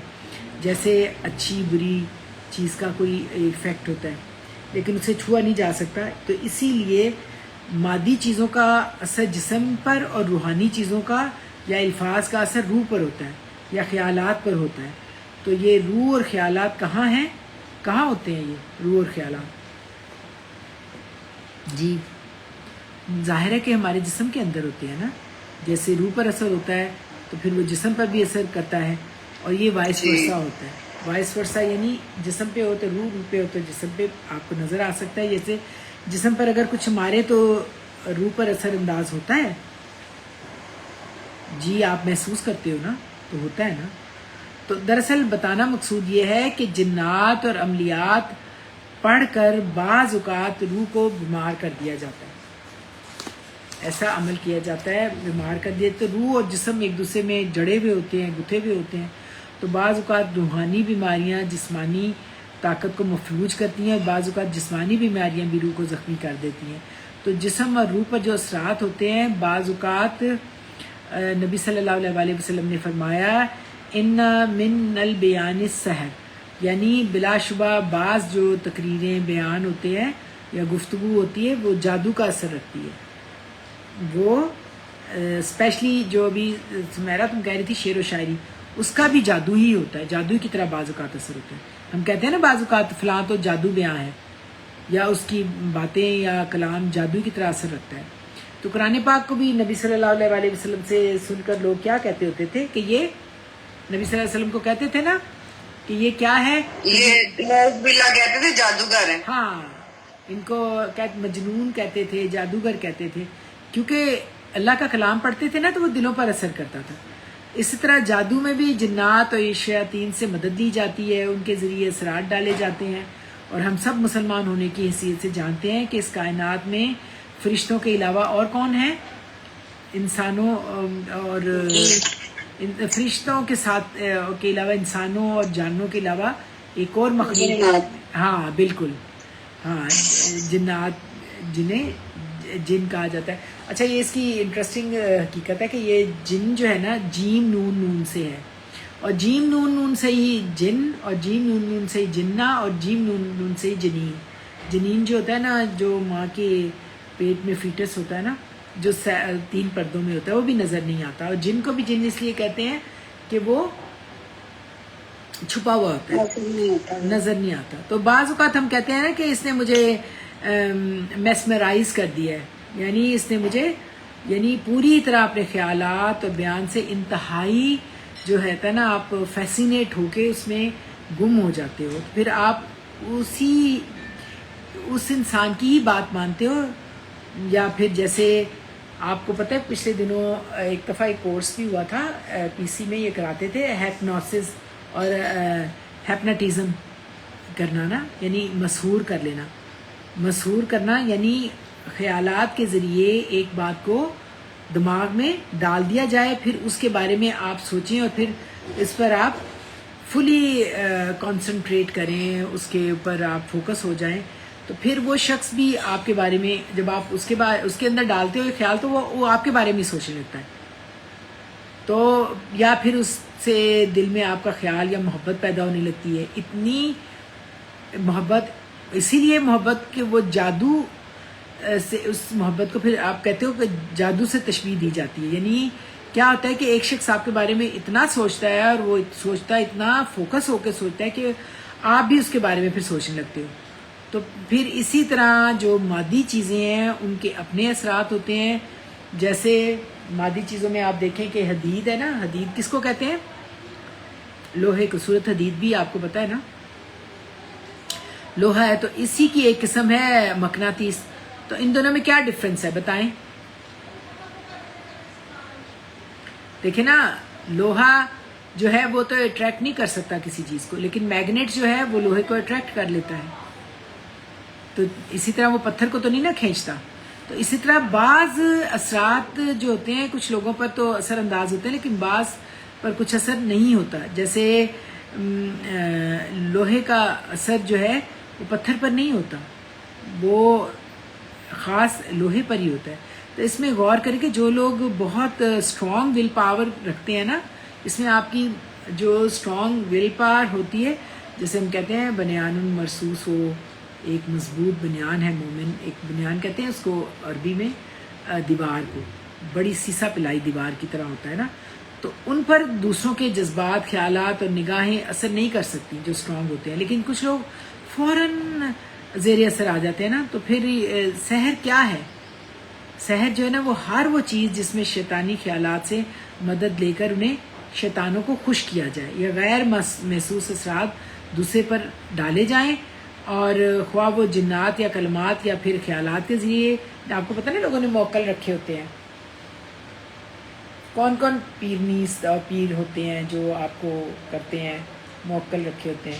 یہاں پہ ہوتی تھی کومل طارق، ایک بہت فیمس خاتون تھی، وہ موکل رکھا کرتی تھی. تو وہ بتاتے ہیں، ان سے، ان کے ذریعے سے آپ اثرات ڈالتے ہو ذہن کو نا، تو آپ بتاتے ہو کیا ہوگا. اس طرح لوگوں کو فیسینیٹ کرتے ہو، تو خراب کرتے ہو، اور کتنا بڑا گناہ کماتے ہو. تو اب سحر کی کچھ اقسام ہیں، جن میں سے ایک میں آپ کو کیونکہ یہ قرآن سے ثابت ہو رہی تھی، مجھے بڑی انٹرسٹنگ لگی. آپ دیکھیں کہ ایک نظر بندی ہوتی ہے، آپ بھی سوچئے گا اس کے بارے میں کہ اس میں نظر بندی میں شعبدہ باز جو ہوتا ہے نا، اپنی ہاتھوں کی ٹرکس کے ساتھ یا کچھ باتیں بول کر ایسے کرتب دکھاتا ہے جسے عام طور پر آنکھیں، جو عام آنکھیں نا وہ سمجھ نہیں سکتی، وہ دیکھ تو لیتی ہیں. تو مثلا میں جب چھوٹی ہوتی تھی نا، ہمارے اپنے 7 کوارٹر میں ایک رہتا ہوتا تھا کوئی، وہ کیا کرتے تھے کہ کسی باکس میں وہ ڈالتے تھے، ایسے دکھاتے تھے کہ اس میں کچھ بھی نہیں ہے، تو اس میں سے چڑیا نکل آتی تھی. پھر وہ ایک تھیلی میں آم کی گٹھلی ڈالتے، تو وہ بعد میں اس کو ذرا نکالتے، پانی ڈالتے یا اس میں گملے میں، تو وہ درخت بن جاتا 1 فٹ کا نا، اور اس میں آم بھی لگ جاتا، اور پھر وہ ختم بھی ہو جاتا. تو پھر اسے تھیلی میں بند کر دیتے. پھر اس طرح آپ نے دیکھا ہوگا، آپ کے بچپن میں بہت، آپ کو پتہ ہے نا، میلے ٹھیلے لگتے ہوتے تھے، تو اس میں جایا کرتے تھے. اس طرح کے میجک ہوتے تھے نا کہ مرغی کی گردن الگ ہو گئی، مرغی جو ہے وہ بالکل چل رہی ہے. تو پھر ایک بچے کو تھیلے میں بند کیا، اور پھر تھوڑی دیر بعد دیکھا کہ وہ بچہ نکل بھی آیا چیئر میں. بہت سے پیپر کاٹ کے ڈالتے ہیں نا، اور اس میں سے بڑا سا ایک پیپر نکل آتا ہے. پھر بچے کو باکس میں بند کیا، آری چلا دی، تو وہ بیچ میں سے بچہ صحیح سلامت نکل آیا. تو اب یہ بہت سے ٹرکس ہوتے ہیں، لیکن بہت سی چیزیں نظر بندی کہلاتی ہیں. اور آپ کو بھی بچپن میں ایکسپیرینس ہوا ہوگا کہ شعبدہ باز جو ہے نا، ایک دفعہ میں نے یہ بھی ایکسپیرینس کیا ہوا ہے کہ چادر پھیلائی، ایک شعبدہ باز ہے، تو وہ آسمان سے لگے کہ جیسے پیسے گر رہے ہیں. تھوڑی دیر بعد وہ ختم، کچھ بھی نہیں تھا. تو یہ نظر بندی ہے. اس لیے میں بتا رہی ہوں کہ اس کا ذکر قرآن پاک میں ہے. اور قرآن پاک میں کہاں ہے؟ آپ کو پتہ ہے کہاں ہے؟ جب حضرت موسیٰ کا مقابلہ فرعون کے جادوگروں سے ہوا، تو حضرت موسیٰ اور درباریوں نے دیکھا کہ وہ جو لاٹھیاں ہیں، میری آواز نہیں آ رہی تھی، اب آ رہی. ہاں جی، میں بھی وہی کہنے لگی تھی کہ وہ حضرت موسیٰ کا جب قصہ تھا نا، اس میں رسیاں جو تھی وہ ان کو سانپ نظر آنا شروع ہو گئی تھی. بالکل ایسے ہی تھا. تو وہ کیا تھا؟ وہ نظر بندی تھی نا. وہ بہت بڑے جادوگر تھے اس زمانے کے نا. اناؤنس کیا تھا نا فرعون نے کہ جو بھی جادوگر آئے اور وہ آ کے مقابلہ کرے نا. تو سب سانپوں میں تبدیل ہو گئی، جس کے لیے قرآن مجید میں سورۃ الاعراف میں بھی آپ کو پتہ سب سے زیادہ قصہ جو ہے حضرت جو ہے موسیٰ کا ہی قرآن پاک میں آیا. تو مختلف جگہوں پہ اس کے بارے میں بتایا گیا ہے، جس میں سورۃ الاعراف میں بھی، سورۃ طٰہٰ میں بھی 2 جگہ پہ آتا ہے. پھر ایک جگہ پہ آتا ہے سحروا اعین الناس واسترهبوهم وجاءوا بالسحر عظیم. تو لوگوں کی آنکھوں پر جادو کر دیا، یعنی نظر بندی کر دی، اور لاٹھیوں اور رسیوں کے سانپ بنا کر انہیں ڈرایا گیا نا. اور بہت بڑا انہوں نے جادو کھیلا نا پھر ان کے زمانے کے جادوگروں نے. تو یہ الگ بات ہے کہ اللہ تعالیٰ نے اس کو فوراً کنڈیم کر دیا ہوا ہے، ولا یفلح الساحر حیث اتی. حالانکہ جادوگر فلاح نہیں پاتے، کہیں سے بھی آ جائیں، کچھ بھی کر لیں. پھر خیالات پر کوئی اس طرح اثر انداز ہوتا ہے کہ چیزیں کچھ سے کچھ نظر آنے لگتی ہیں، یعنی قوت خیال سے کام لیا جائے. جیسے ٹیلی پیتھی ہے، آپ نے سنا ہوگا نام نا ٹیلی پیتھی کا، کہ ایک ایسی مافوق الفطرت صلاحیت یا عمل جس میں انسان بغیر کسی ظاہری ذریعے جیسے بولنے، لکھنے یا اشارے سے اپنے خیالات اور جذبات کسی دوسرے شخص کے دماغ میں منتقل کرتا ہے، یا پھر دوسروں کے خیالات پر اثر انداز ہوتا ہے. تو اسے ہیپناٹائز کرنا بھی کہتے ہیں. تو ہیپناٹائز کر کے دوسروں کے ذہنوں پر ایسے اثر ڈالا جائے کہ وہ چیز ایسے لگتی ہے کہ خیالات پہ اثر انداز ہو، یعنی قوت خیال سے کام لیا جاتا ہے نا. جیسے ہم جانتے ہیں ٹیلی پیتھی بھی، یعنی خیالات کے ذریعے دوسروں کو میسج بھیجا جائے جس سے آپ اسے اپنی طرف متوجہ کرتے ہیں. اور کسی کو ہیپناٹائز کر کے کسی کے ذہن پر اثر ڈالا جاتا ہے کہ وہ کسی بھی چیز کے بارے میں اپنی رائے تبدیل کر لیتا ہے، اور وہ جو آپ رائے چاہتے ہو اس سے لینا اس کے اندر ڈال دیتے ہو. تو یہ جو ہے سحر کی یہ قسم ہے، جس کے بارے میں قرآن پاک میں بھی آتا ہے. سورۃ طٰہٰ کی آیت نمبر 66 میں آتا ہے فَإِذَا حِبَالُهُمْ عَصِيُّهُمْ يُخَيَّلُ إِلَيْهِ مِنْ سَحْرِهِمْ أَنَّهُمْ تَسْعَىٰ. یعنی ناگہاں جب ان کی رسیاں اور لاٹھیاں ڈالی گئی تو موسیٰ علیہ السلام نے خیال میں یہ بات آنے لگی کہ رسیوں کے سانپ دوڑ رہے ہیں. یخیلو خیال میں آنے لگا. انہوں نے آئے تھے نا جادوگر، انہوں نے اتنی زبردست جادوگری کی کہ ان کے خیال میں ڈال دیا. اس طرح حضرت موسیٰ علیہ السلام کی طرف خیال ڈالا، ان کا خیال تبدیل کر دیا کہ انہیں رسیاں سانپ لگنے لگیں، جس کی وجہ سے سحر ان کے جادو کی وجہ سے تو انہیں وہ رسیاں لاٹھیاں دوڑتی ہوئی لگنے لگیں. تو پھر سحر یعنی اس کے خیال اور سوچ کو بدل دینا. اور یہ جو شوہر میاں بیوی کے درمیان جدائی ڈالتے تھے، یعنی شوہر کے دل میں بیوی کے خلاف اور بیوی کے دل میں شوہر کے خلاف خیال ڈال دیتے، جس سے جو ہم نے پڑھا نا پیچھے یہ آیت میں یفرقون بہی بین المرء و زوجی، یہ ہم نے پڑھا نا کہ وہ میاں بیوی کے درمیان جدائی ڈال دیتے. تو بعض اوقات جو اس عورت کو جدائی ڈالنا، اسی کے دل میں وہ اپنا خیال ڈالتے اور اس کو اپنی طرف متوجہ کر لیتے. تو اس طرح سحر کے ذریعے جو عورت یا لڑکی یا لڑکے جس کی طرف انہوں نے متوجہ جس کو کرنا ہوتا، اس کے اندر وہ اپنا خیال ڈال دیتے. تو یہ بھی ایک سحر کی قسم ہے. پھر اس طرح سے بعض اوقات کبھی کبھی آپ نے سنا ہوگا کہ اچانک کوئی لڑکی جو ہے وہ اپنے سب باتیں چھوڑ کے، یا لڑکا، وہ بس ایک کسی کی سحر میں مبتلا ہونے والی بات ہوتی ہے. وہ نہ تو پھر ماں باپ کی رسپیکٹ ہوتی ہے، خیال ہوتی ہے، نہ فیملی کی عزت کو، وہ بس نکل جاتے ہیں کہ بس اب ہم رہ نہیں سکتے اس کے بغیر نا. تو اس پر بھی جیسے ہم کہتے ہیں کہ شیطان چھا گیا نا، تو بس اوقات ایسا کام بھی لیا جاتا ہے سحری کے ذریعے. اور یہ کام جو ہے نا بنی اسرائیل میں بہت زیادہ ہو رہا تھا. پھر بعض اوقات کسی چیز کی حقیقت بدل دی جاتی ہے، جیسے انسان کو آپ دیکھیں جانور کو انسان کی شکل میں دکھا دیا جائے، بنا دیا جائے، کسی کو پتھر بنا دیا جائے. اچھا، اس کے بارے میں بھی ایک روایت جو ہے نا بہت جلیل القدر تابعی، ان کی میں نے حدیث ڈھونڈی، مجھے اچھا لگا کہ ان کا نام کعب احبار تھا. کعب احبار جو ہے نا، احبار اور رہبان آپ کو پتہ نا یہود تھے، تو یہ اصل میں بہت بڑے یہودی عالم تھے. تو انہوں نے کہا لو کلمات کلہن لجعلتنی یہود حمارن، حمار کہتے ہیں گدھے کو. تو اگر انہوں نے یہ بات کہی کہ اگر یہ چند کلمات نہ ہوتے تو جنہیں میں پابندی سے پڑھتا ہوں تو یہود مجھے گدھا بنا دیتے. یعنی یہود کے اندر جادو بہت زیادہ تھا. تو یہ مسلمان ہو گئے تھے تو یہود پھر ان کے پیچھے پڑ گئے تھے. جو بھی مسلمان ہوتا تھا نا، یہ پھر اس کو چھوڑتے نہیں تھے نا. تو تاریخ میں بھی ہم جانتے ہیں یہود نے حضور پاک صلی اللہ علیہ وسلم پہ بھی جادو کی کوشش کی، جادو کیا، جو پھر معوذتین آئیں. تو جو بھی کوئی مسلمان ہوتا تو یہ جادو کے وار سے اس پر اثر انداز ہونے کی کوشش کرتے. تو اس لیے اس سے بچاؤ کے لیے وہ یا پابندی سے کچھ کلمات پڑھتے تھے. یہ میں نے آپ کو بھیجے تھے اور میں نے کہا تھا کہ آپ میں سے کوئی بھی مجھے پڑھ کے بتائے، کیونکہ یہ موطا امام مالک اور مشکات المصابی کی جو روایت ہے اس کے یہ بڑے پاکیزہ کلمات ہیں جو آپ کوئی بھی پڑھ سکتا ہے ان کو، کیونکہ یہ کلمات جو ہیں یہ بڑے جو ہیں یہ حدیث سے میں نے آپ کو بیان کی ہیں کہ وہ پڑھتے ہوتے تھے. کہ کوئی پڑھنا چاہتا ہے یا میں پڑھ دوں؟ اعوذ بوجہ اللہ العظیم الذی لیس شیء اعظم منہ وبکلمات اللہ تامات اللتی لا یجاوزہن بر ولا فاجر وباسماء اللہ الحسنی کلہا ما علمت منہا وما لم عالم من شر ما خلق و ذرہ و برہ و برہ.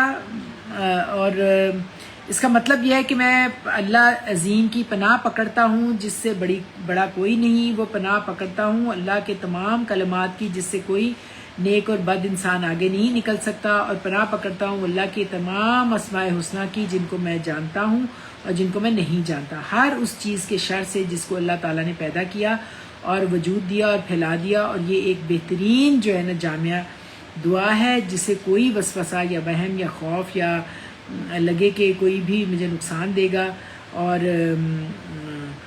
اسے کوئی فکر لگے، خطرہ ہو یا کوئی مصیبت میں مجھے ڈال دے گا، تو فوراً یہ دعا پڑھ لیں. اور جادوگر جو ہے وہ آپ کا کوئی اس پہ اثر نہیں ان کلمات سے. دیکھیں انہوں نے بڑی ان کو مشکل میں تھے جب اللہ تعالیٰ کی طرف سے یہ ان کو احادیث سے یہ کلمات سکھائے گئے کہ یہ پڑھ لیں تو وہ کوئی اثر نہیں کر سکتا نا کوئی چیز بھی. اس کے علاوہ یہ ہے کہ جو جادو کر کے شیطانوں کو جو خوش کیا جاتا ہے تو ایسے کلمات پڑھے جاتے ہیں جن میں کفر اور شرک ہو. پھر کواکب یا نجوم یا سورج کی جو عبادت کی جاتی ہے اور اس میں بھی شرک ہوتا ہے، اور ایسے اعمال کیے جاتے ہیں جن سے شیطان خوش ہوں، مثلا کسی کو ناحق قتل کر کے اس کا خون استعمال کرنا، پھر طہارت نہ کرنا، نجاست یا جنابت ہی میں رہنا.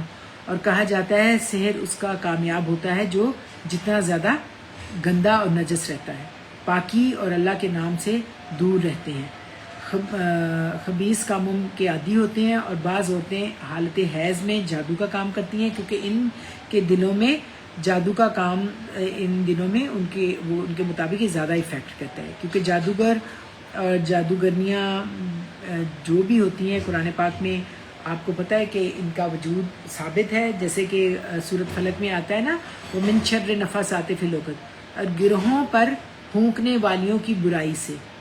تو دراصل ایسی چیزیں ہیں، ان کی ایک اپنی حقیقت اور اپنی ایک دنیا ہے، اور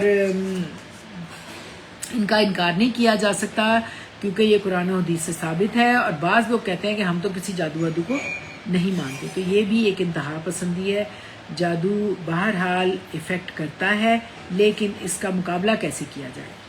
اب اس میں بہت پیاری، آپ لوگ بھی جانتے ہوں گے، آپ پریکٹسنگ مسلم ہیں الحمدللہ، تو آپ کو بھی پتہ ہوگا، لیکن یہاں ہم کچھ باتیں ایک ریمائنڈر کے طور پہ اس کو کرتے ہیں کہ اس کا مقابلہ کیسے کیا جائے. سب سے پہلے تو یہ بات ذہن نشین ہونی چاہیے جو ہم پچھلی آیت میں پڑھا تھا نا، وَمَا هُمْ بِضَارِّينَ بِهِ، یہ بات ہماری اسٹرانگ آیت جو ہے نا ہمارے ذہن میں ہونی چاہیے. پچھلی آیت کی جو یہ بات تھی کہ وَمَا هُمْ بِضَارِّينَ بِهِ مِنْ أَحَدٍ إِلَّا بِإِذْنِ اللَّهِ، کوئی چیز جادو سحر کچھ بھی ذرا بھی اثر نہیں کر سکتا الا بِإِذْنِ اللَّهِ، جب تک کہ اللہ کا اذن نہ ہو. تو جادوگر کسی کو نقصان نہیں دے سکتا، جیسے کہ ہم پڑھتے ہیں لا حول ولا قوت الا باللہ العلی العظیم، گناہوں سے بچنے کی طاقت اور نیک عمل کرنے کی قوت صرف اللہ ہی کی مدد سے ملتی ہے جو سب سے بلند و عظمت والا ہے. تو پورا یقین اللہ پر، پھر کسی جادو سے نہ پریشان ہوں، نہ خوف کھائیں، اور نہ ہی کسی کی باتوں سے آپ ایکسپلائٹ ہوں اور کہ فلاں یہ کر دے گا یا جادو آپ کو نقصان دے گا. ہرگز نہیں، جب تک اللہ نہیں چاہتا تو کوئی چیز آپ کو نقصان نہیں دے سکتی. تو اس کا بچاؤ اور توڑ کا طریقہ ایک تو یہ ہے کہ اللہ تعالیٰ کے احکامات کو مانا جائے، ان کی پابندی کی جائے، جیسے کہ قرآن میں بار بار آتا ہے اتق اللہ، اللہ کا تقوی اختیار کرو، نماز کی پابندی ہونی چاہیے. ان کو بھی جو کر رہے ہیں وہ تو بہت اچھی بات ہے، جو نہیں کر رہے ان کو بھی کہیں، اور روزہ رکھنا، زکوٰۃ دینا، یہ نیک کام سارے کریں جو اللہ تعالیٰ نے فرائض رکھے ہیں. پھر حرام کاموں کو چھوڑا جائے، ان سے بچا جائے. اور کیا ہو سکتا ہے جی بتائیں. پھر دیکھیں بس اللہ سے مدد مانگنی چاہیے، اللہ پہ توکل رکھنا چاہیے. بالکل صحیح. دیکھیں پھر اپنا ایمان اسٹرانگ رکھنا چاہیے، پھر آپ کو ایمان اسٹرانگ ہوگا، اللہ پہ توکل زیادہ ہوگا تو انشاءاللہ پھر آپ جیسے آپ نے پہلے بتایا ہے.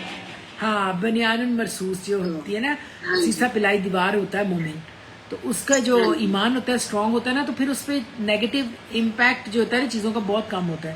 پھر اس میں یہ بھی ہے کہ جو سود، زنا، شراب وغیرہ جو لوگ کرتے ہیں ان کے اوپر بہت ہوتا ہے. میں آپ کو پتہ ہے باہر بھی رہتی تھی نا، وہاں پہ بھی سپرسٹیشنز جو ہے نا اس کے بارے میں بہت ہوتا تھا باتیں. پورا ایک ٹاپک ہم نے ایک دفعہ پڑھا تھا کہ جو ہیں سحر وغیرہ یا ان کی توہم پرستی وغیرہ وہ بھی بہت زیادہ ہے وہاں پہ بھی بہت کچھ ہوتا ہے اس طرح نا، کیونکہ وہاں شراب اور زنا تو بہت عام ہے، سود بھی عام ہے. تو یہاں یہ پھر اللہ تعالیٰ اس سے ہمیں بچا کے رکھے. پھر آگے جو ہے انشاءاللہ ہم آیت جو 222 ہے نا اس کی سورۃ البقرہ کی، اس میں بھی آتا ہے ان اللہ یحب التوابین و یحب المطہرین. تو اللہ تعالیٰ کو پسند ہے توبہ کرنے والے سے بھی، اللہ تعالیٰ بہت محبت کرتے ہیں، اور پاکیزہ رہنے والوں سے بھی. تو اس لیے استغفار زیادہ سے زیادہ. اور مطہرین کون ہوتے ہیں؟ جو پاک صاف رہنے والے لوگ. ایگزیکٹلی. تو فاطمہ جی بڑی اچھی تردید جو کی ہے نا، اصل میں یہ لوگ یہ دعویٰ کرتے ہیں نا کہ ہم زندگی بدلنے کے جو ہے نا ہمارے پاس اختیار ہے. تو یہ آیت جو ہم نے ابھی پڑھی ہے وَلَقَدْ عَلِمُوا لَمَنِ اشْتَرَاهُ مَا لَهُ فِي الْآخِرَةِ مِنْ خَلَاقٍ، تو اس نے تردید کر دی ان کی ایگزیکٹلی. میں ماشاء اللہ عائشہ اب آپ نے کوشش کی ہے نا, اچھا لگتا ہے. دیکھیں ٹو دی پوائنٹ بات ہونی چاہیے. ہم نے آیتیں اتنی محنت سے کی ہیں ماشاء اللہ سے, آیت 97 سے اب 103 پہ یہ کمپلیٹ ہو رہی ہے. تو میرا بڑا دل تھا کہ ہم اس کو پورا پڑھیں نا اور پورا اس کو سمجھیں. اس میں بہت ساری پوائنٹ ہے جو سمجھنے والے ہیں, تاکہ ہماری دیکھو آپ ایک دن میں کچھ نہیں ہوتا. آپ اپنی آبیاری کرتے ہو ذہنوں کی, ذہن سازی ایک باقاعدہ آپ کی ہوتی ہے, جو آپ کس کے ذریعے ہوتی ہے, وہ ہوتی ہے آپ کی اس قرآن کے ذریعے. قرآن جو بات کہہ رہا ہے ہم بس وہ مانیں گے. دیکھیں ہمارے تو اپنے لیڈروں میں سے کئی ایسے ہیں جو سحر سحری کرتے ہیں اور جا کے پوچھتے ہیں موکل رکھوں سے کہ کیا ہے. کتنی شرم کی بات ہوتی ہے نا, یہ کئی ایسے ہیں. تو ہمیں پکا یقین ہونا چاہیے کہ ہم ایسے شخص کے ساتھ کیسے چل سکتے ہیں جو اس طرح کی کام کرنے والا ہو. وہ ہمارا لیڈر کیسے ہو سکتا ہے. ٹھیک ہے, اللہ تعالیٰ ہمیں معاف کرے. ہم ہمیشہ دعا میں اسی لیے مانگتی ہوں کہ اللہ ہمیں نیک اور صالح حکمران دے. اور اس کے لیے حضرت یوسف نے دعا مانگی بھی ہے نا, جو میں ہمیشہ آپ کے ساتھ شیئر کرتی ہوں کہ فاطر السماوات والارض انت ولی فی الدنیا والآخرہ توفنی مسلما والحقنی بالصالحین. ہمیں ولی تو دوست رکھنا, دنیا میں اچھے لوگوں کا ساتھ بنانا اور اچھے لوگوں میں ہمیں اٹھانا. تو بڑی اچھی بات کی آپ نے عائشہ, آپ نے ریفرنس سے آپ نے یہ بات کی بڑی پیاری کہ من خلاق جو پچھلے آیا تھا نا کہ لاما نشترو مالہ فی الآخراتی من خلاق. تو ان کا کوئی خلاق بڑا ڈیٹیل لفظ ہے, یہ خلاق سمجھنے والا ہے تو کوئی حصہ نہیں ہوگا. خلاق خلق اسی سے ہے, اخلاق اسی سے ہے, اسی سے بہت ہی امپورٹنٹ ہے. پھر کوئی آپ کا اس میں آپ گر جاتے ہو دنیا میں بھی. مجھے بڑے بڑے لوگ چلے جاتے ہیں آج کل. اصل میں اتنی زیادہ مہنگائی اور مسائل ہو گئے ہیں کہ لوگ پھر بس ان لوگوں کی طرف بھاگتے ہیں. تو اللہ نے اتنی اچھی نفی کر دی ہے من خلاق کے کچھ کخ بھی نہیں ان کے پاس حصہ ہے. بالکل. یہ اصل میں اس کی وجہ کیا ہے, دیکھیں ہمیں نا ظاہری چیزوں سے ہی ہم فیسینیٹ ہوتے ہیں. ہم یقین نہیں کرتے, ہمارا یقین متزلزل ہے. ہمیں دنیا جو دنوں سے ہے نزدیک کی چیز, آخرت جو ہے نا وہ دور نظر آتی ہے نا, تو ہم اس پہ یقین نہیں ہمیں آتا. حالانکہ دنیا جو ہے وہ ختم ہونے والی ہے, والآخرات خیر و ابقا, اور آخرت کی زندگی جو ہے اس کو بقا ہے, وہ ہمیشہ رہنے والی ہے. بل تؤثرون الحیات الدنیا, تم دنیا کی زندگی پہ ریچھتے ہو. والآخرات خیر و ابقا, حالانکہ آخرت کی زندگی ہمیشہ رہنے والی ہے. سورۃ اعلیٰ ہے نا, نبی صلی اللہ علیہ وسلم ہر جمعے والے دن یہ اکثر پڑھا کرتے تھے. آپ سورۃ اعلیٰ کو یاد کریں, بڑی خوبصورت آیت سورہ مبارکہ ہے, 30ویں پارے میں آتی بھی ہوگی آپ لوگوں کو کئیوں کو, تو بڑی اچھی ہے. تو پھر اسی طرح اللہ تعالیٰ نے بتا دیا کہ ان اللہ یحب المتوابین و یحب المطہرین. اللہ تعالیٰ حب رکھتا ہے. حب کا مطلب ہوتا ہے محبت. حب, ود, الفت, یہ نام آتے ہیں نا قرآن پاک میں محبت کے لیے. تو اللہ تعالیٰ جو پاک لوگ ہیں ان سے محبت کرتا ہے, جو توبہ کرتے ہیں ان سے محبت کرتا ہے, جو گناہوں سے بچتے ہیں, نجس سے بچتے ہیں, ہر طرح کی ظاہری باطنی نجاستوں سے پاکیزگی کی طرف آتے ہیں. اور چونکہ جادو جو ہے نجس ہے, نجس عمل ہے, گندگی سے اٹھتا ہے اور گندگی پر ہی جا کر بیٹھتا ہے. تو جو لوگ وضو کرتے ہیں, پاکیزگی اختیار کرتے ہیں, اللہ سے توبہ استغفار کرتے ہیں, ان پر جادو نہ تو اثر ہی کرتا ہے اور بہت کم اس پہ چانسز ہوتے ہیں کہ کوئی چیز افیکٹ کرے نا. اور جادو کے ساتھ کے پھر اسی طرح قرآن پاک کا جیسے کہ ہم جانتے ہیں پڑھنا, اس میں بھی سورۃ بقرہ کے بارے میں ہم جانتے ہیں کہ جہاں پڑھی جاتی ہے وہاں باطل جو ہے وہ باطل قوتیں اثر انداز نہیں ہو سکتی. خاص طور پر شروع اور آخری والا جو اس کا حصہ ہے نا کمپلیٹ ایمانیات والا, آپ کو آتا ہی ہے, جن کو نہیں آتا وہ بھی یاد کر لیں. تو ان آیات کا پڑھنا حدیث میں بھی آتا ہے, کافی ہو جاتا ہے. پھر جو مسنون دعائیں ہیں اور اذکار ہیں ان کا ورد رکھنا, ذکر کرنا, باوضو رہ کے کوشش کرتے رہنا, جس میں پھر آگے آپ کو پتہ ہے چاروں کل بھی ہیں جن میں مواضع تعین بھی ہیں. اور پھر سوتے وقت آیت الکرسی پڑھنا, گھر سے داخل ہوتے وقت, گھر سے نکلتے وقت جو ہے وہ آپ دعائیں پڑھیں, ان کے پڑھ کر کسی بھی کام کو شروع کرنا. تو جب آپ پتہ ہے جب ہم گھر سے نکلتے ہیں اور ہم دعا پڑھتے ہیں نا بسم اللہ توکلت علی اللہ لا حول ولا قوۃ الا باللہ العلی العظیم, تو اس کے پڑھنے سے شیطان جو کہتے ہیں دور ہٹ جاتا ہے اور محافظ فرشتے اس پڑھنے والے کی حفاظت کرتے ہیں. تو یہ کتنی بڑی عنایت ہے نا اللہ کی. پھر جب بھی کوئی کام کرے، جب بھی آپ کو کچھ نہ بھی ہو، آپ انٹر بھی ہوں گھر میں تو سیدھے پاؤں سے بسم اللہ پڑھ کے گھر میں داخل ہوں، تو پھر السلام علیکم کہہ کے داخل ہوں، تو شریر جنات جو ہے نا وہ پھر وہاں سے نکل جاتے ہیں نا، تو انہیں اندر آنے کی اجازت نہیں ملتی نا۔ اور سواری پہ چڑھتے وقت بیت الخلا ڈیفینیٹلی آپ یہ ٹرائی بھی کرتے ہوں گے، جن کو نہیں آتی وہ کوشش کریں وہ ان کو یاد بھی کر لیں۔ ابھی ہم نے صورت آپ کو نوح کی میں نے آپ کو بتایا تھا نا، صورت ہود میں ان کی حضرت نوح کی دعا بھی بتائی، اس میں بھی وہ بھی جب کشتی میں چڑھے تھے تو کیا دعا مانگی تھی انہوں نے؟ بسم اللہ مجرہا و مرسہا، اس کا چلنا اور اس کا رکنا اللہ کے حکم سے ہے۔ اور میں نے آپ کو یہ دعا اس وقت بڑے پیار سے آپ کو سکھائی اور پڑھائی ہے، آپ کو میں نے سینڈ بھی کر دی ہے۔ میں آپ سے درخواست کروں گی کہ آپ یہ دعا ضرور پڑھیں۔ یہ دعا نہیں ہے بلکہ یہ وہ ایک یہ دعا ہی کی طرح ہے، لیکن یہ وہ موقع ہے جب کہ آپ جو ہے نا کشتی نوح میں سوار ہوئے حضرت نوح، اور جب طوفان آیا اور طوفان پانی کو روکنے کے لیے انہوں نے دعا کی تھی، کیلا یا دبلائی ماں کا و یا سماؤ اقلئی، یعنی آسمان کا زمین کو حکم دیا کہ اے زمین اپنا سارا پانی نکل جا، اور آسمان کو حکم ہوا کہ آسمان بس کر اپنی بارش کو تھم جا، بارش جو ہے نا وہ رک جائے، تو پانی زمین میں جذب ہو گیا اور ظالم قوم کی ہلاکت کا فیصلہ ہو گیا، اور کشتی جا کے کوہ جودی پہ رک گئی۔ تو یہ اللہ تعالیٰ کی بہت بڑی، اس کو پڑھنے کی فضیلت بھی ہے۔ ہم بھی صبح کتنے پریشان تھے، یہ تو اس کا احسان ہے اللہ تعالیٰ کہ اس نے توفیق دی تو ہم نے پڑھ بھی لیا کچھ، لیکن ظاہر ہے کہ اتنی زیادہ بارش جو ہے نا وہ خوفناک ہوتی ہے اور ڈر لگتا ہے، نقصان ہوتا ہے۔ اللہ ہمیں اس سے انشاءاللہ محفوظ رکھے۔ تو آپ جب دعائیں پڑھتے ہیں تو پھر کسی نجس کا ایفیکٹ کرنا وہ نہیں، اس کا ایفیکٹ نہیں ہوتا، تو ہر طرح آپ اپنے آپ کو اللہ کی امان میں دے دیں۔ پھر کسی سحر زدہ بیمار، کسی دکھی پریشان حال کو دیکھ کر نا ایک دعا ہے جو آپ کو میں بھیج دوں گی، وہ پڑھا کریں۔ الحمدللہ الذی عافانی مما ابتلا بہ وفضلنی علی کثیر ممن خلق تفضیلا، یعنی تمام تعریفیں اللہ ہی کے لیے ہیں جس نے مجھے اس مصیبت سے محفوظ رکھا جس میں مبتلا ہے، اور اللہ تعالیٰ کی شکر ہے کہ اس نے مجھے مخلوق پہ فضیلت بھی دی۔ لیکن اس میں ایک بات آپ نے یاد رکھنی ہے کہ کسی بھی تکلیف والے بندے کو دیکھ کے کبھی بھی آپ کو اس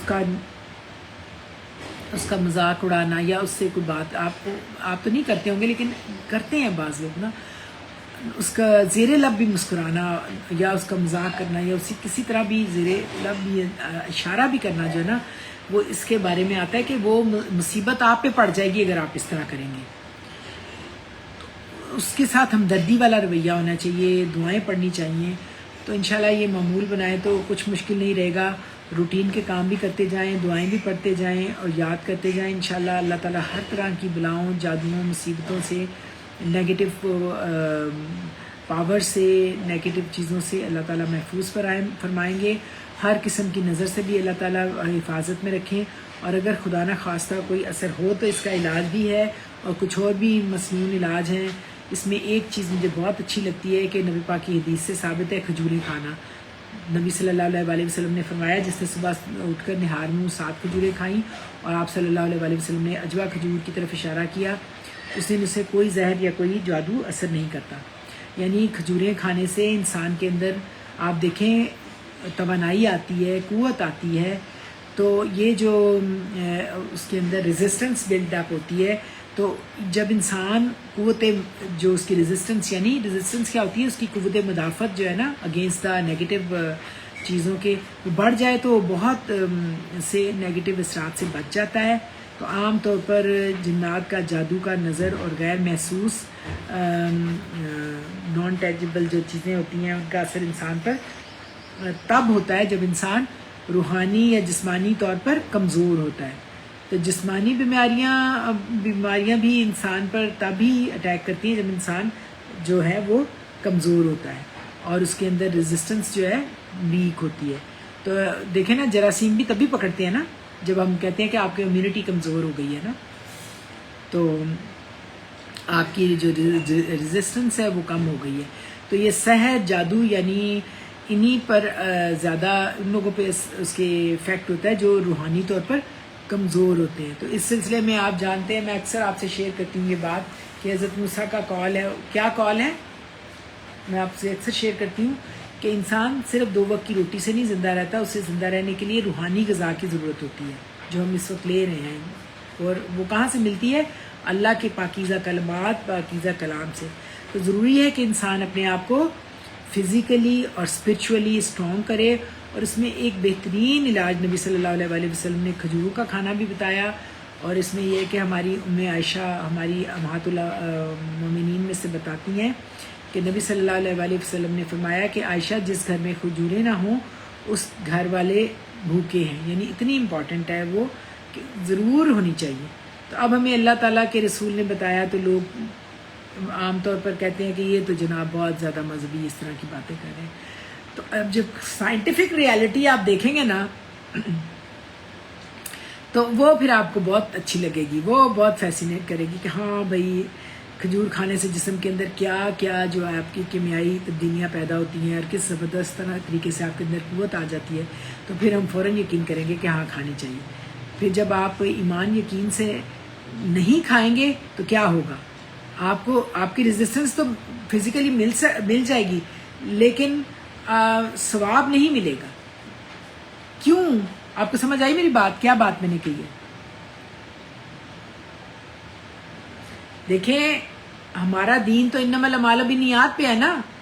نیت آپ نے کی کہ میں نبی صلی اللہ علیہ وسلم کی سیرت کی اقتباء میں اس کو استعمال کر رہا ہوں، ٹھیک ہے، آپ اس کے بغیر بھی کر رہے ہو تو ہے تو چیز پازیٹیو ہی ہے، لیکن اگر آپ ایک نیت ہے نا، نیت ایمان والے کی نیت بڑی میٹر کرتی ہے، نیتوں کا بھاگ ہوتا ہے، نیتوں کا ہی اجر ہوتا ہے، نیتوں سے ہی عمل میں زندگی آتی ہے۔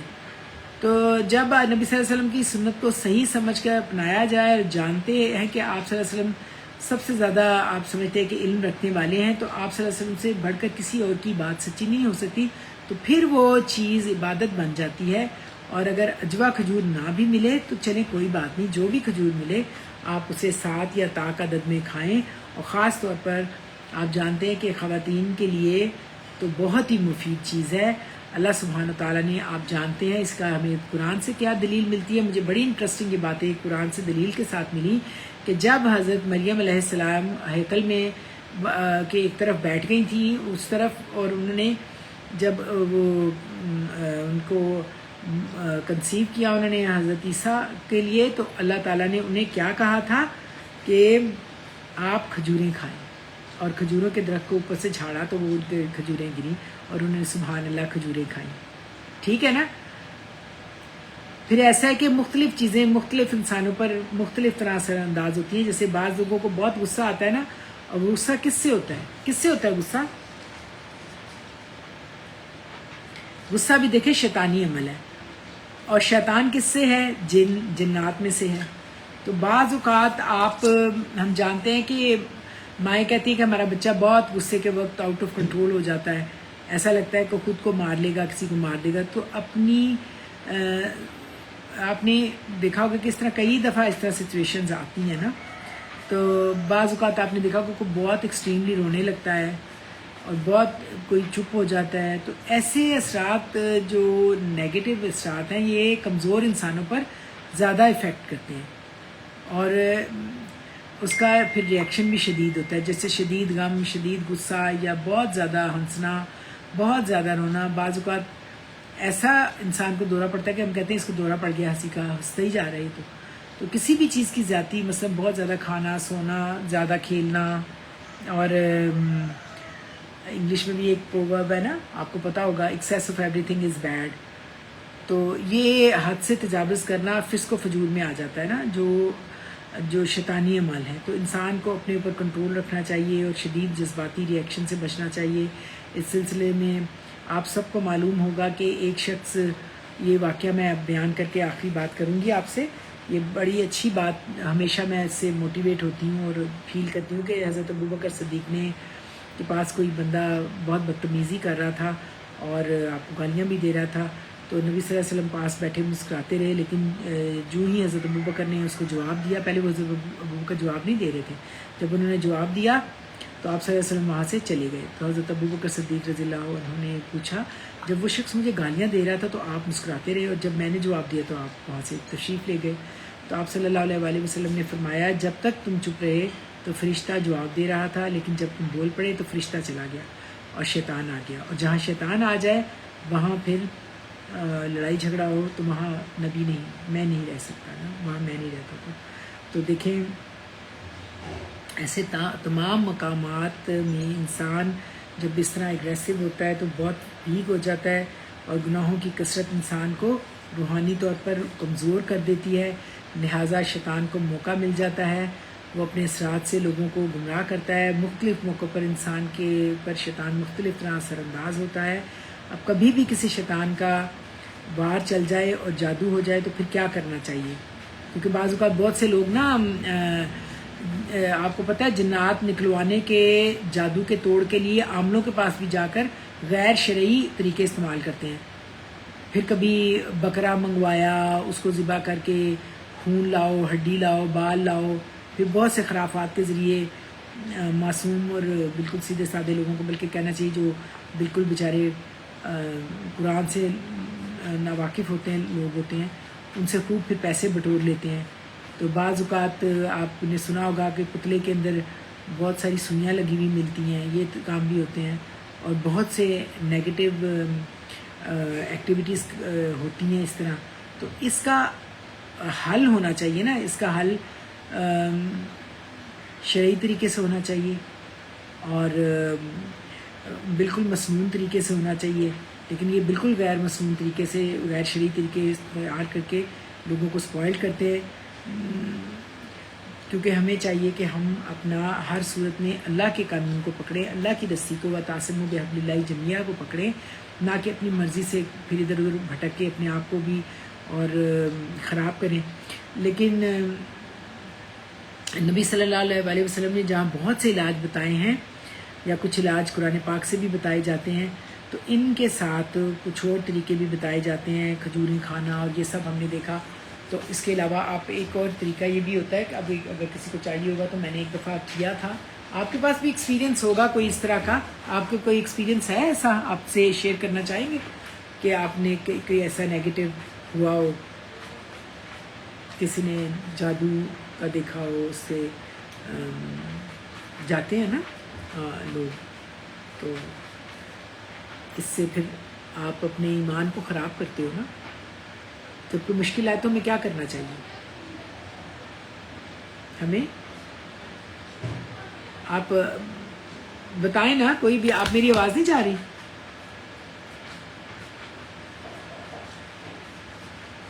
جی آ رہی ہے آواز.